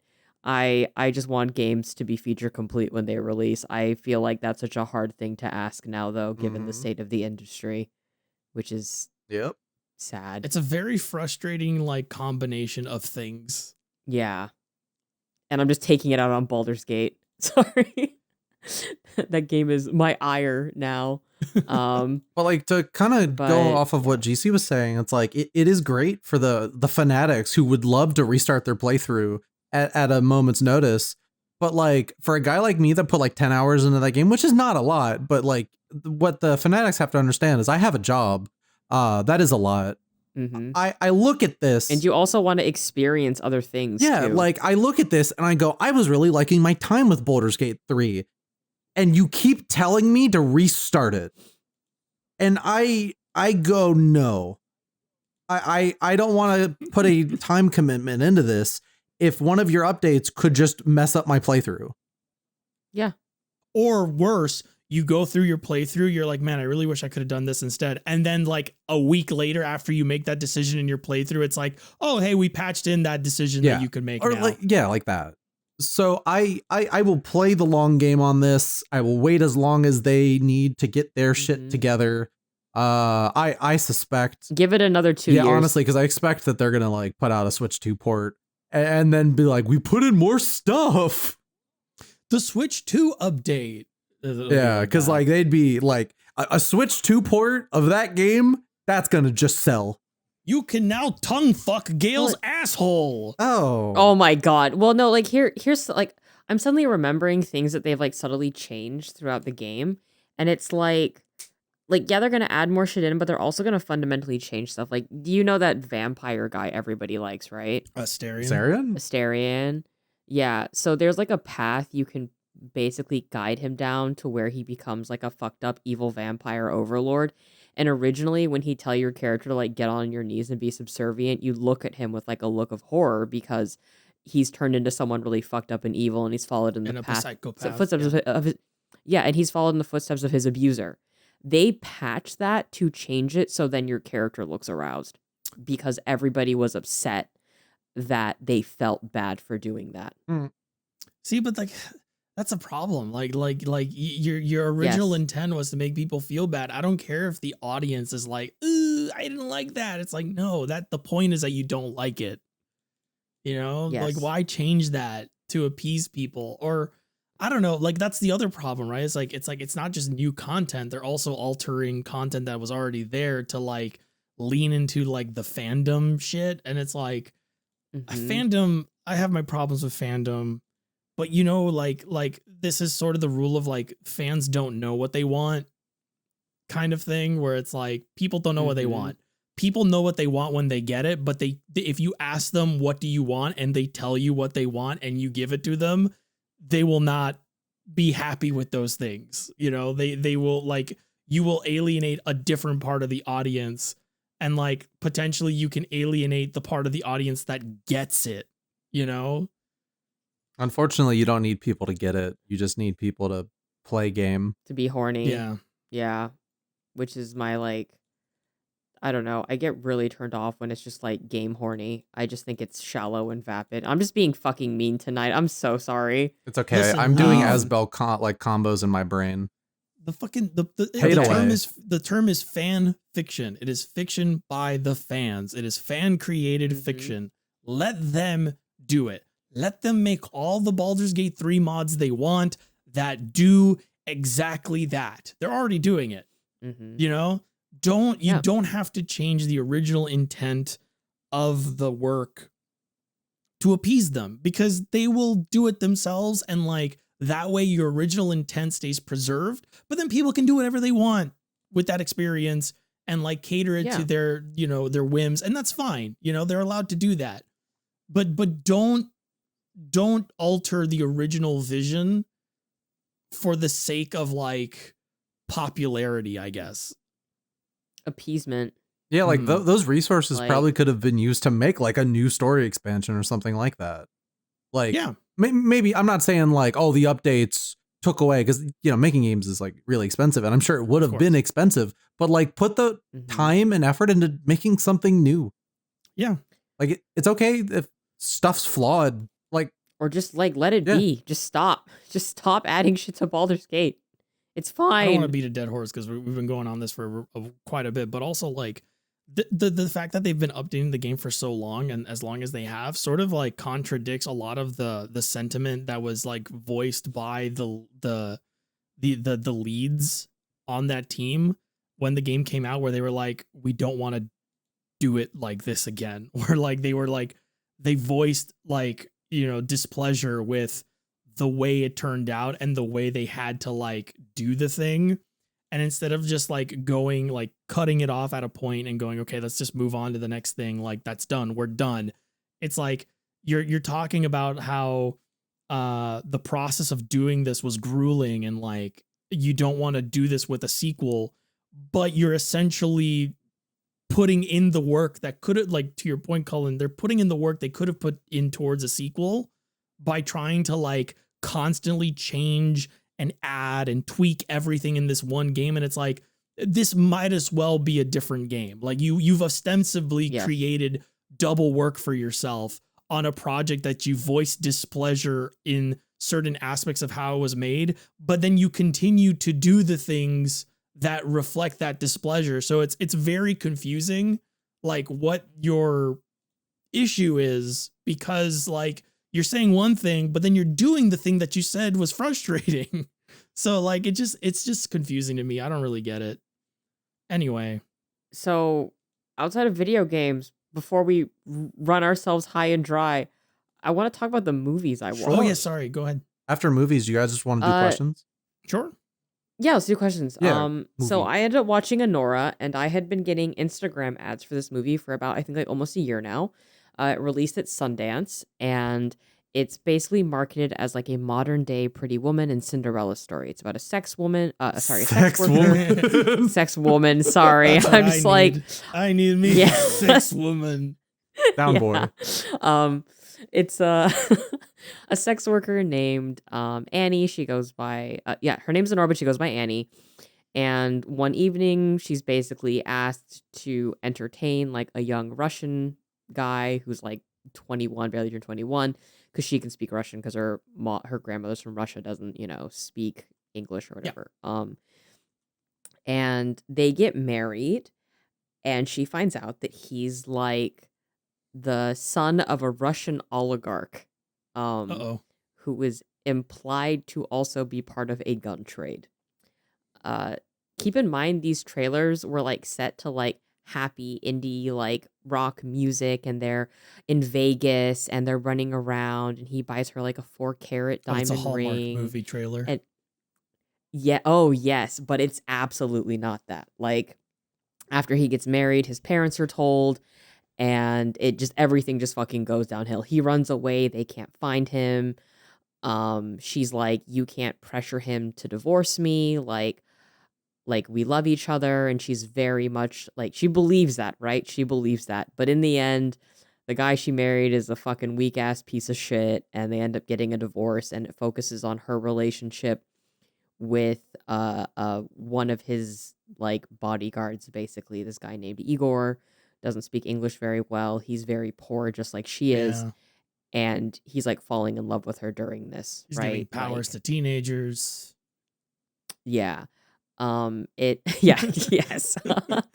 It's all very sad. It falls in line with this director's body of work, which is kind of suspect. He's always kind of making movies about like young sex workers or sexually vulnerable people, but it is what it is.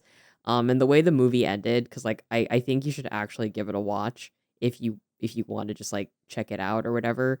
Um, just to fucking feel something or whatever. It was really heartbreaking in the way that it sort of cuts to black after this one scene.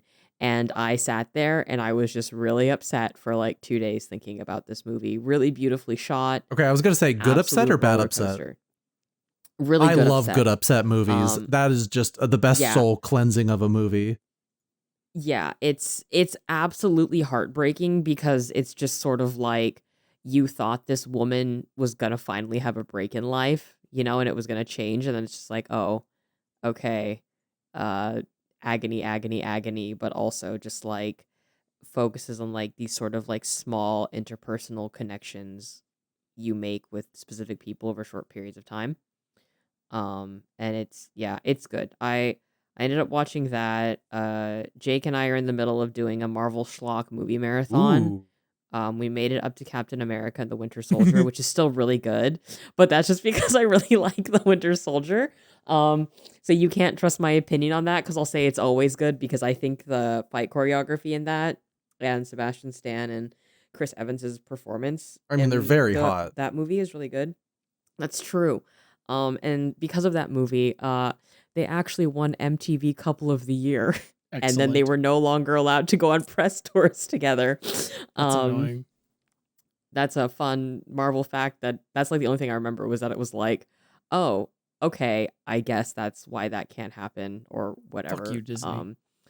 It was because they were also leaning into the whole like, yeah, these two should be a couple kind of thing. Like the way Andrew Garfield was like, I think Spider-Man should have a boyfriend. Good. And then he should. Yeah. Good.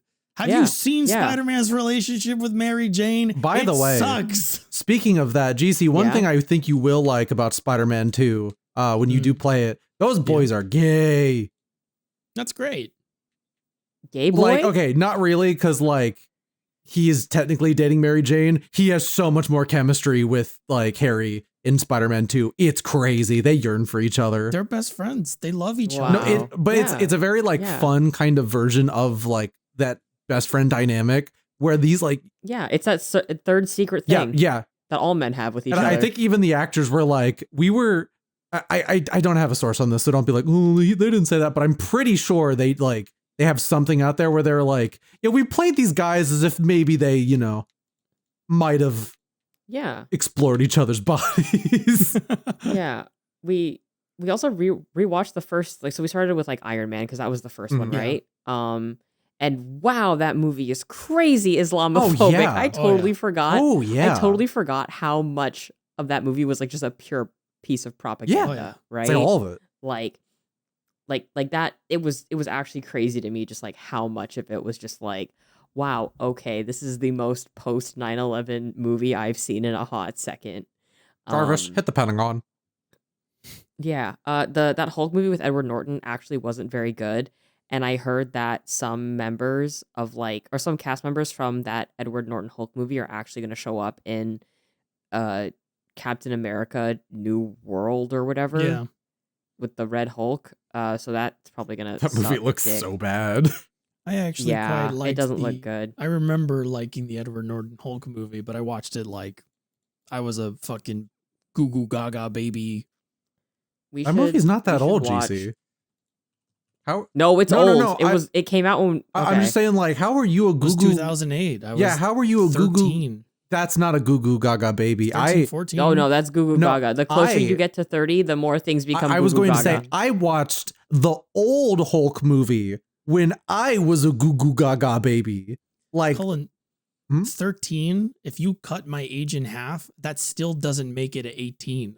I was 13. Sorry. No, I was going to say, you know that the Hulk movie, the one, yeah, the other guy. Yeah, the other one. I was gonna say the one with the green guy in it. Yeah, the one with the green. The one with Eric Bana in it. That like low key kind of traumatized me as a kid. Was it the fucked up dogs? It was the scene where you see the Hulk as a kid basically get abused by his dad, and I was so scared. Yeah. Uh, I think that's the only Hulk movie that actually got the Hulk's daddy issues like correct. Yeah, I don't think that was a terrible movie in terms of like it being a character study. It's just a shame that it came out when people were actually fucking like people talk about Marvel fatigue, but they don't understand the Fox era of like superhero films that basically almost did guarantee the MCU never happening. People forget that the Marvel movies have been a thing for like 20 years. And we then should they watch go, Daredevil.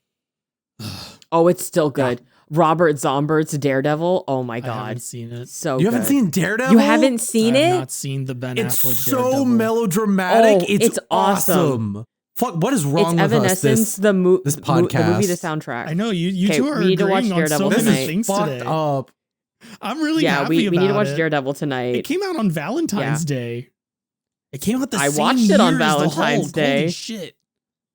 Yeah, they were really really pushing for like Marvel because those X-Men movies did really well up until like the one with the Phoenix, which is usually when things die anyways for the X-Men. Yeah. It's either you love it or you fucking hate it or they execute it really Thank you poorly. for X2. And that was definitely X2 is pretty good. X2. I don't care for X2 is X1. good. X1 is like I like established media. you I'm know? not like yeah. die on this hill. I don't care. I'm just like, it's fine. Yeah. Did not move See, me. I like it because Cyclops is in it more than he is in like the other movies. Because after it became the Wolverine Mhm. show, you just didn't see him Yeah, I anymore. like how in 3 he goes, well, I'm going now. My home planet needs me. In the And he dies. In the first 10 Yeah. minutes, he's like, I must go Yeah. now. Yep. No, we should watch Daredevil tonight. If should we watch have time, Daredevil yeah. Tonight. Shibuya and I have to Yeah, watch some Abyss Media. Ooh, okay. But yeah, so I binge watched those movies. I watched Anora. I rewatched The Whale, which is also really sad. Yeah. I would not suggest watching that if you are in like if you're unwell, don't watch The Whale. That was the movie that got Brendan Fraser back on the map, and it's written by a gay man about a father who is estranged from his daughter because he divorced his wife because he is gay. His partner died, and his coping method was binge eating, and now he is dying because he is obese. And it's just really, really, really fucking sad and has a lot of allegories to Moby Dick. So, if you want to feel sad, watch The Whale. It's good. I've just kind of been watching downers and playing World of Warcraft. So, yeah, let's get to questions. Sure. I was Because I feel like we got a lot this week. unfortunately, yes. We have quite a bit. I was going to say I did watch a movie, but I'm gonna save talking about it until I watched its sequel because I watched the Okay. Tenchi Universe movie, Tenchi in Ah, Love. yes. It is quite good. It is a very fun Tenchi adventure with some comedy, some emotional stuff, and then a big action scene. It is the quintessential Tenchi Universe product. But I am much more excited for either anything about Tenchi? You've shown me some episodes of Tenchi. I was really into Tenchi Muyo when I was like 11. So there are two Tenchi Universe movies. They are Tenchi in Love 1 and Tenchi in Love 2. Tenchi in Love 1 is just we made a Tenchi movie. It's about Tenchi. He goes back in time and he saves his mom's life because his mom died when he was younger, and someone does time shenanigans to try to make sure Tenchi never existed. It's like the most we made an anime movie based off this anime ever, but it's a heartfelt good movie. From what I've seen of Tenchi in Love 2, it's a weird not melodramatic. It is a weird drama about Tenchi disappearing and then showing up in Tokyo in a relationship with this mysterious woman. And it's like basically not a comedy at all. And I'm so excited to watch that. Cool. So I'm hopefully gonna watch that either this weekend or not next weekend because we'll be at MagFest. But yeah, hopefully I'll be watching that this weekend. We shall see. Me crying, screaming, throwing up, knowing you guys are gonna be at MagFest. Yeah, I know. Anyways, let's go to Yeah. questions. All right. Um, I forget. Do we read the Discord names or do we just? Yeah, we can read the Discord let's names. just or- short- names. Are you sure we shouldn't Yeah. just shorten them? I think we should shorten them. Is it because you don't want to read this one? No, it's just that I don't want someone to look up the name of one of our reader. Like you're right, our because Discord listeners. doesn't do the Yes. numbers thing anymore, Mhm. so people can actually get like looked up. So questions. Yeah. I'm gonna say DBD says, what are Dead y'all's by thoughts? Daylight. Dead by Daylight says, what are y'all's thoughts on the US prison industrial complex? I think it needs to be dismantled. Bad. But I think certain people should die. it's a certain. You could say that about many things, Kazuma, it's and a- you'd be it's- right. It is slave labor. Yeah. Very, very superficially cloaked around a system that claims to rehabilitate and reassimilate convicted felons into society. When it is doubtful whether they ever needed to be rehabilitated in the first place, one, and two, Mhm. doesn't actually do the things it says it does. So yeah, Yes. there you go. I think a great example of that is them basically using like miners as like labor to put out the California forest Yep. fires. Yeah. And, like- Latinos, African Americans. Speaking of which, my apartment's fine for those of you that were worried, because I did get a lot of people asking me if I was okay. Yep. And I was actually 4 miles away from one of the fires, but I was fine. You know, my mom So- asked me, she was like, literally yesterday, she was like, don't you have friends in LA? And I was like, oh yeah, just like one. And then I kept thinking, I was like, okay, no, wait, like two? Oh, wait. Oh no. I know a lot of people. And I was like, and I had to like do a check-in with all of them. Like I knew you were fine, Mhm. but I was like, fuck, I need to like actually check in on all the people that I know. They're all doing okay. Yeah. Good. Let's see. We have a bit of a two-parter. question. From our wonderful Discord mod Exy and SW. Big on speedruns or no? And then, are there any games you would become a speedrunner of? So I'm what is it? Second world record runner for Resident Evil 0 knife only no save, so I think that answers itself. Fucking impressive. You're very Yeah. cool and awesome and funny. Thank you, Mhm, thank you, thank mhm, you. What about you, smell little boy? This is an episode where Kaz and I are friends, and we don't like you, GC. I absolutely love speedruns. I wish I could do more. If I could be a speedrunner of a game, it would be either Super Mario 64, because I used to speedrun that game for like, I did it for like 3 months, and I think my fastest time was like 21 minutes, which is not bad. Not bad for like somebody who only like did it like, I think I've only actually like sped around that game like 7 times. So I was like, 21 minutes is pretty good. And if I can't speedrun that game, I would love to learn how to speedrun the 1,000-Year Door, the Paper Mario game, 1,000-Year Door, or You know what we should all Donkey Kong speedrun 64. together? We should all speedrun Bot and Kaitos. Oh, interesting. Is that fast? How fast is that? It's a big ass RPG. Depends on what run you want to do, buddy. There's a 100% run, which takes you, I think, 14 or 15 days. Yeah, no. I Yes. am technically a Kingdom Hearts 2 speedrunner. I speedrun the randomizer with friends all the time, and we race, and it's very fun. I have played Kingdom Hearts 2 like that on like, and by the way, it's KH2 critical.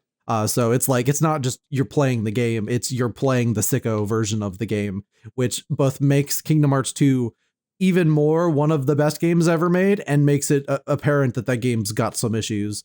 But you know, it is like speedrunning Kingdom Hearts 2 has made me unable to play Kingdom Hearts 2 in any normal way ever again. That's speedrunning in a nutshell. Oh yeah, but it's like, Yeah, I can't play Resident Evil games anything other than knife only now. It like, but for a series where I at least am very emotionally like engrossed in what is happening, it is a bit damaging because I want to always skip all the cutscenes.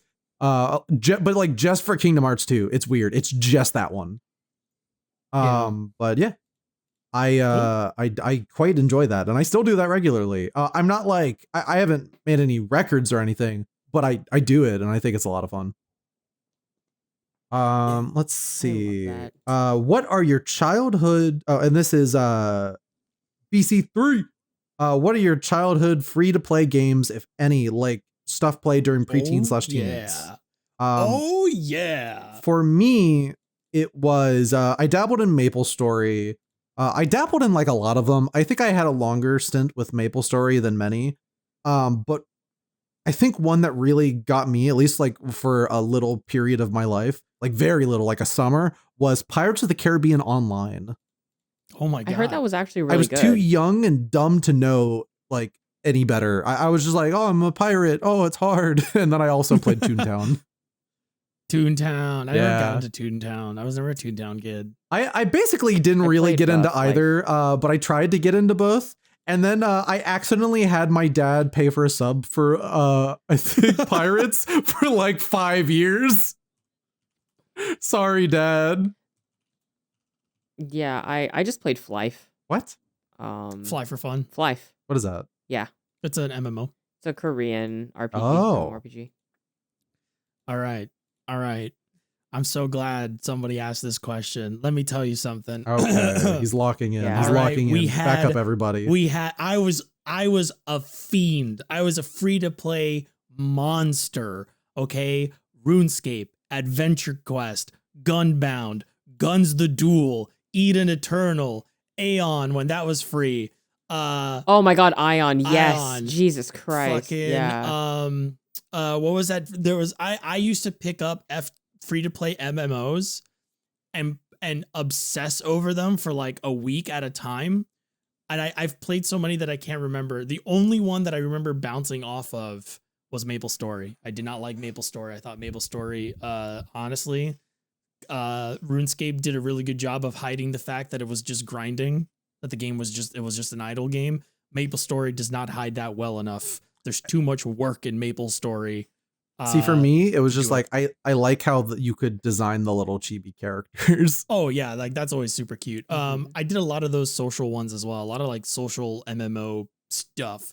I don't remember if anybody remembers. Now it's like very blatantly about like lewd stuff, but there was like that fucking chat room program where you would design a character and you would be in like a room and you could design the room and everyone had like a fucking Scene Kid avatar. I know what you're talking about. Yeah, IMVU. Yeah, that's it. I only used to ever have saw one of those. ads for that. I played Gaia Online. Oh, same. I played a lot of Gaia. Neopets. Do you remember back when they actually had the chat room where you could like try to find like a girlfriend or a boyfriend before they shut that shit down when it got too big? Yes, absolutely. I played DC Universe Online before I started subscribing to it. I played it for free for a while. I played with that. Mm-hmm. SWOTOR? I played, SWOTOR I paid for. I was always paying for, so it doesn't count in the free to play thing. But I did play Guild Wars when it was free for a while. Well, I got Guild Wars for free, and that game doesn't have a monthly subscription, so I just kept playing it. League of Legends is an obvious one. Smite, Heroes of New Earth. Fucking. Did you hear that they're thinking about bringing Heroes of New Earth back? I don't think it's gonna work out. Yeah, I don't think so either. No, industry's fucked. A man can dream, right? Yeah. What else did I play? I played everything. Like, Rift. I played Rift. I played Silk Road Online for a little while. Okay, so, to be fair, Silk Road Online was really, really, really complex, and I have mad respect for anyone that actually played that for any period of time. I had a brief moment with Vindictus. I've played War Thunder. I've played Warframe. I played World of Tanks. I've done it all, and I did all of that in like my preteen teenage years. Like I was obsessed. Absolutely obsessed. Anything that was free to play MMO, anything that was just like free to play in general, didn't even have to be an MMO because like Gunbound and stuff like that. Like I was there. I was there. I gave it the time of day. Anything else? Fucking, I don't know. There's so many. Like I like You there's really so were many the that fiend. there's so many that I play that I don't remember their fucking names. Oh, remember the Cartoon Network one? The Fusion Fall one? What? Cartoon Network had like a free to play MMO. It's GC. You awoken a memory in my brain. Was this a Flash game? Yeah, it was Fusion Fall. Fuck, I ran on the Cartoon Network website for a while. Holy shit! I need to. Is it called Fusion Fall? Hold on. It's called Fusion Fall. I might have played this. There was a game, a Cartoon Network game on their website where you played like you were a guy on a beach. That's all I remember. Where it was like an adventure game, pretty much. Oh, I don't think this was it. This is too new. Never mind. And then I played a really good. Okay, if somebody knows what game this is, please let me know. I believe eventually it kind of like went the way of the dodo. But it was a game. It was like a third person shooter game, right? It was free to play, and you would go to different maps and you would do missions and stuff. And it was really fun because the movement in it was excellent. It was it excellent. Guns? No, I think it was I think it might have been Global Agenda. I don't remember. Okay. But it was excellent. And unfortunately, what all my friends and I loved doing was the PvE content, but they pivoted to specifically PvP stuff, and that ruined it for us. And then we stopped playing it. But yeah, like, I mean, fucking A, like I could do a whole YouTube channel and literally just like go down the list of fucking free to play shit I've played and make a video for each one. And that would be like years of content. You could be the next Josh Strife Hayes or whatever. Yeah. He likes my work. Ooh. Oh, he does? Yeah. He thinks my, I believe it was the You Don't Need to Finish Games video. He quite liked it. He told me he liked it. And then, yeah. Oh yeah. It's pretty good. Nice. I'm coming for your fucking bag, Josh. You better fucking hold on to it tight. Let's do it. Let's do your little retrospective. I'll play loads of shitty free to play games with you. There's some good ones. Yeah. A lot of Nexon games. Oh God, yes. Um, So, do we have any we more do questions? actually. From SW. Gamers, now that Nintendo finally got its shit together and announced the Switch 2, what are your thoughts on it? Do you think it's a good idea to literally just make it the Switch but bigger? Any features you'd like to see added? I don't think they could have made anything other than the Switch but bigger as as something that would be financially how do you say Sound? Yes. This is So- the best thing that could have possibly come from a successor to the Switch. God, what is happening today? Yeah. You two are Yeah. like 4 for 4 or 5 for 5 on agreeing on everything it's we've just- talked about. Well, for me, it's just like understanding like financially why this happens. I don't necessarily like agree with it, but like from a finance perspective, what the fuck did you expect? Yeah. Yeah. Like, But also like let's be real, the people who were saying like they should have innovated and made a completely different console. Do you really want to rebuy your entire library? Like, Nope. also that financial risk in this environment, absolutely not. Nintendo's like the only company right now that's like able to not blow quadrillions and waste all its money. So like they're not about to start taking massive risks. This is like also, and saying there's no innovation. Literally, you can turn the Joy-Cons on their side and use them as a mouse now. That's cool as shit. Shut up. Yeah. That's a really good iterative like addition. And if it to means that system, that they can put like DS emulation on there, that's sick. Do it. That's cool. Or I also bring it back. want to pose a question to people who are like, I wish they would innovate and stuff like, or like, do something like very different for this console release. I want to point out that like, if you look at the Nintendo lineup, it's like there are like Nintendo does have this reputation more recently of like constantly doing something different with their consoles every iteration. But I actually think that's greatly exaggerated. Oh, it absolutely is. Like from the Famicom to the Super Famicom, or the NES to the SNES, from the Game Boy to the Game Boy Color to the Game Boy Advance, like that is also very like not like game changing there in a lot of ways. Like it is, but like at the same time, like it's not trying to innovate on like the mechanical aspects of how you play a game, right? Which I think is what people are talking about. When people say, "Oh, I want them to innovate," they're talking about like the physical way of playing a game, right? And that really started with like the Wii. Yeah, like, you know, you can say that the N64 was a jump, but that's just because like it was 3D gaming. Of course, it had to be a jump. What'd they do for the GameCube? Oh, it's a cube. Whoa. Well, the discs. The discs were different. Well, yeah. Oh, yeah, the discs are smaller. But like discs and processing power. But like I feel like Nintendo has steadily, since the GameCube actually, I feel like Nintendo has steadily tried to make their consoles more portable, if that makes sense.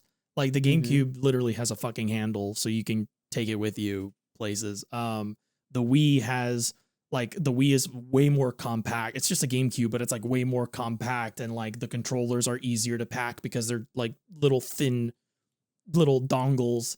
The Wii U is not that, but I feel like everyone talks about innovation and then forgets the Wii U. And I know there's a lot of Wii U apologists out there, but like personally, it's like it's sort of like a regression. Yeah, Peter Griffin voice. I'm not fond of the Wii U.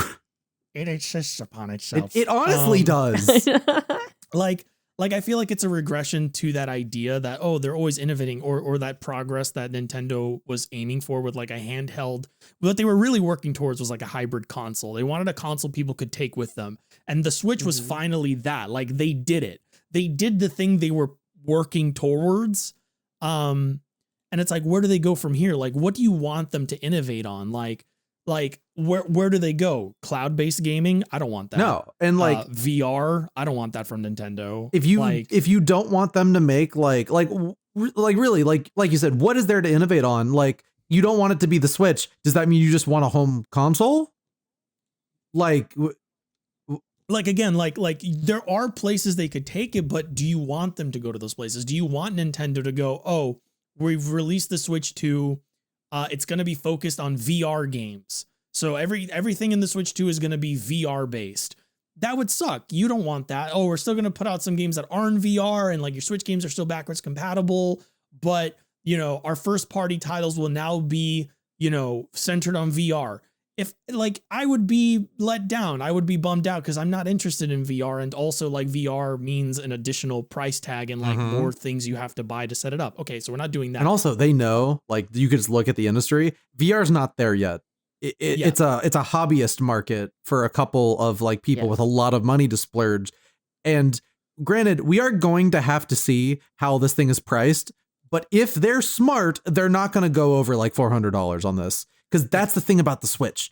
Everyone's got a Switch because the Switch is a lot cheaper to get than like everything else. Like an Xbox or a PS5. And it's portable and it appeals to a very casual audience. And like, honestly, like that is a majority of the market.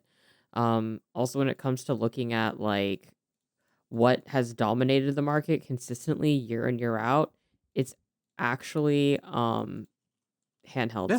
And like most phones people are don't even big. own PCs anymore. Yeah, phones and handhelds. That's it. And one of the Switches, I would not say this is a problem for me, but like the Switch is like, I'm sure like that like Genshin probably wants to get a Switch version out. They said they were going to, but I bet they couldn't get it to work. So like stuff like that, you have a lot of developers now who are going to be like, okay, well, we can actually put our games on Switch and have them probably run decently. Like, we're going to get so many ports of like popular games on other systems on this thing, because now a stronger Switch means you can have a library that can like just be flexible.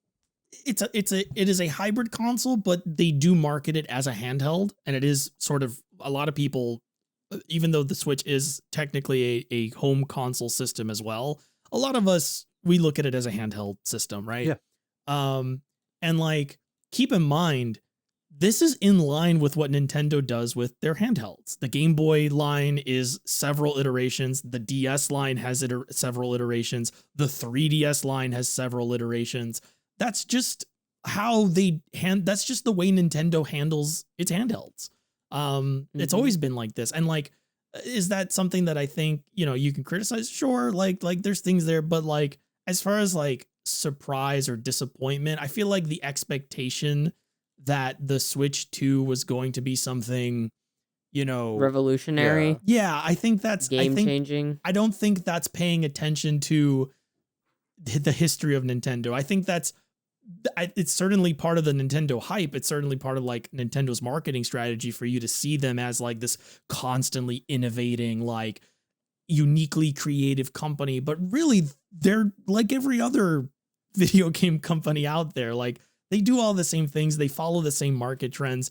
I'm actually glad that the Switch 2 isn't trying to be innovative, because if you look at what the tech industry is treating as innovations right now, you don't want Nintendo to innovate with the Switch 2 based on those trends, because that would imply blockchain shit. That would imply AI shit. That would imply all of these other things that they would probably want to capitalize on if that was their goal, to like, quote unquote, push the industry forward or whatever. If they wanted to appease shareholders. Yeah. If they wanted to appease shareholders. Nintendo has won this generation so far, which it has not actively participated in, by doing the Luigi wins by doing nothing strategy of sitting there while the other two parties shit their diapers and completely destroy their brand identity with a bunch of shit no one wants. And they're just releasing good games on this system that is solid. Yep. And to be fair, like, I do think Nintendo in the past has definitely been that company of like being stuck in the past and not like changing or updating and stuff like that. Like, I think I again, like the Wii U for me was like a moment where I was just like, what are we doing here? Doing, and then again, like even now with this, we've talked about this before, where it's like, I really like the Switch. I think the Switch is a great console. I actually have a lot more games on the Switch than I ever did for the Wii or the Wii U. I think my Switch games outnumber the games I have on DS and 3DS combined. Like I love that my Switch, but every time I play a game on the Switch, I'm like, fuck, dude. Like, it needs to be stronger. Sometimes this shit just don't run as good as it could. I like, as probably one of the biggest Switch guy in all of our circles. Yeah, same. Like I love this thing to death. I buy all my games there as long as like the port's not horrendously bad. Yeah. Even me, like I have a tolerance for bad resolutions and like frame rate jank. I'm not even an FPS snob. Like I'll play games at 24 FPS. Like I'll fucking do it. Like it doesn't bother me, but like it's noticeable. Like it's hard to like play things. Like it's not my only system, right? It's not your only system. So you have like a frame of reference for like what everything else is performing at. And you're like, fuck man, like I love these games, but I want to play them. I do want to play them if I better frame rates, I better resolutions, because the standard for that is higher now. Yeah. You want to know one of the like to kind of go back on to Grace's Tales of Grace's the remaster on Switch is like 30 FPS. This is only a Switch problem. Everything else runs at 60. The Wii version runs at 60. It's just like even like, sorry, I thought that was funny. Well, to be quite fair, because in case there's a Tales like super expert who's like the thing is like battles target 60 but mostly hit it. Every like field stuff is 30, but just Switch version flat 30. Developers keep needing to make these like performance compromises to get these games like running at all on Switch. And it's just like, this is all you need. Yeah. Especially if they make an effort. I didn't mean to cut you off. I was like, especially if they make like developers make an effort to patch their games to at least like unlock frame rates or bump resolutions up, anything for like to make backwards compatibility a strong suit. And that's the thing. they can actually learn a good lesson from Microsoft of all people for the Switch, because Xbox Series backwards compatibility is fucking amazing. It is Sure. great because a lot of developers took the time and effort to make their old games, or Microsoft did themselves, to be honest, to make old games just clean up really nice on this new hardware. And it fixes a lot of issues with like old games that used to run like shit on 360 or even Xbox by just letting it fully utilize the better hardware. And it's like, I really hope that they just like the backwards compatibility with older Switch games isn't lazily done, and that there's actually like care put into these, because there's so many cool Switch games that I would just love to play on better hardware. Like, I'd love to play Astral Chain at 60 FPS. I'd love to play all the Xenoblade games at like, honestly, I don't even need 60 FPS. Give me 1080p. Because those games sometimes struggle to even hit 720. Sometimes I think 1080p is like the resolution is like the stronger desire. Yeah. Like stuff at 720p, you really notice it nowadays. Like you really like. I'd like to play those Pokemon games and not have them look like doo-doo butt cheeks. I'm really sorry. I hear Scarlet and Violet is a really good like entry in the series, and I believe you because I've played it and I like it. But fuck me, I 10 can't. FPS Pokemon. 10 FPS 400p resolution. I'd rather go play the 16-bit shit. Or the 8-bit I played that game on launch, and I swear, I kid you not, I got to one of those like field bosses, and the camera clipped under the ground, and I could see that like when they have to like have a Pokemon be like defeated and does that like shrink down thing, all they're doing is shoving it under the map, which I'm not even against. But it's like the fact that I am seeing this on a AAA Pokemon game, I'm just like, something's up. This thing needs to be stronger. And they're doing it. They just listened. They said, hey, we innovated on the controllers. We made the Switch bigger. It's stronger. Here you go. And I really hope that's just enough for people to get it. Yep. Yeah, I think people will. I want to. Nintendo, please don't do some low stock bullshit on this. Give me a link to give you my money. I am so desperate here to hand you my money and get a console. I don't want to have to fight people in the streets just to get one of these things. I also want to like, just at the end, I want to tack on the other reality of this, which is the Switch was in fact revolutionary. It did in fact change the landscape of the industry just a bit, like at least a bit. Because we have stuff like Steam Deck and the ROG Ally and a couple other things. PlayStation tried to come out with the PlayStation Now, but that thing's a hunk of crap. Oh yeah. And like another instance of PlayStation just shitting all over itself. Yeah. And like now that Nintendo has competition in this space, it behooves them to release another like an updated version, because now it's not just, oh, I like my Switch, I wish it was more powerful, but also like, where else am I going to get this experience? Boom, the Steam Deck exists. Boom, the ROG Ally exists. Boom, you have this like hybrid console market emerging now. And it's like, yeah, now Nintendo has competitors, and in order to remain relevant, Nintendo needs to compete.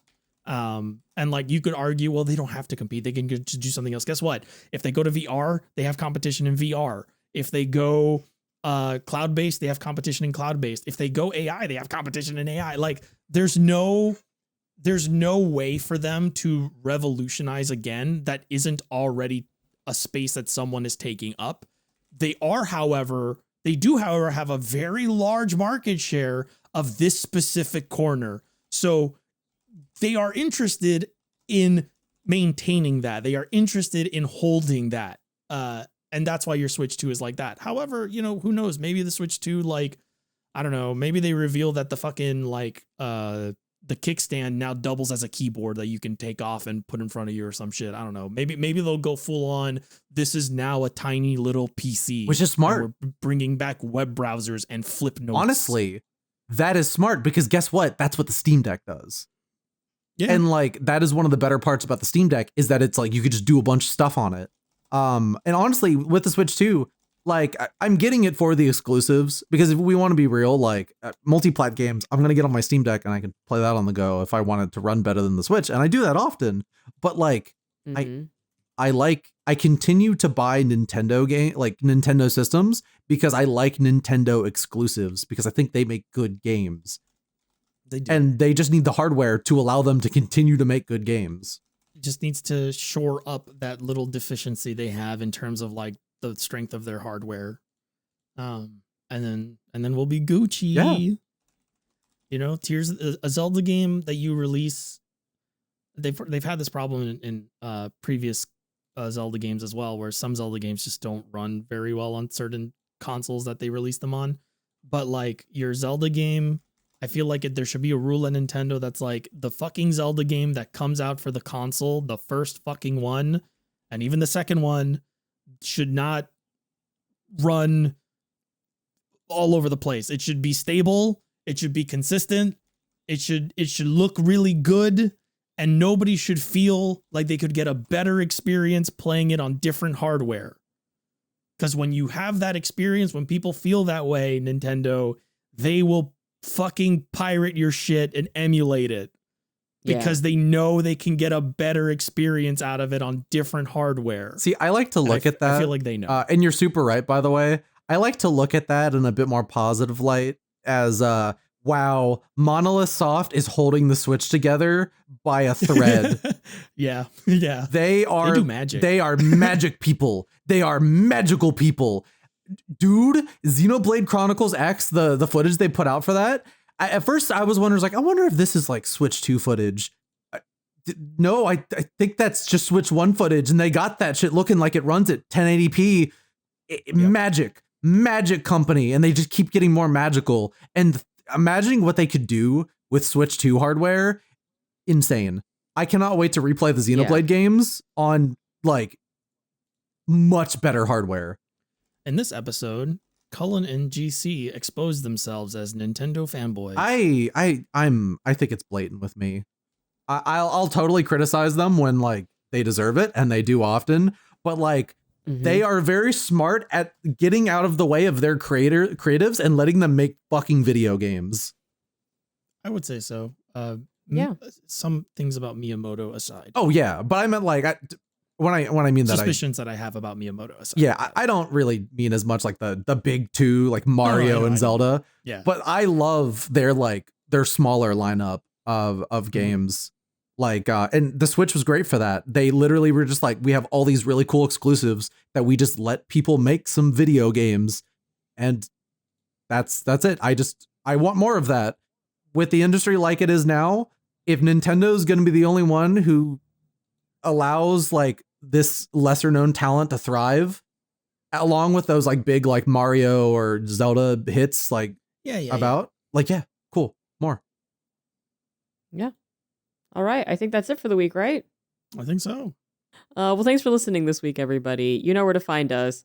Blue Sky, Discord, YouTube, Spotify. Thanks for listening this week. And again, if you see GC and Cullen at MagFest, feel free to say hello. And if you see me in public where I'm living, do not approach me. Do not look at me. Do not perceive me. And if you see Kazuma at the other direction. MagFest, that's not Kazuma. You need to get out of there. You gotta go. You gotta go. You gotta go. Yeah, get out of there. I will be accepting Red Bulls at MagFest or Celsiuses. Oh my God. Yeah. Give me some Celsius. I'll drink the Celsius. Don't actually do that. But like, if you want to, I mean, I'm not going to say no. I'm not going to turn it down. Okay. Bye. Yeah. All right. Bye-bye, everybody.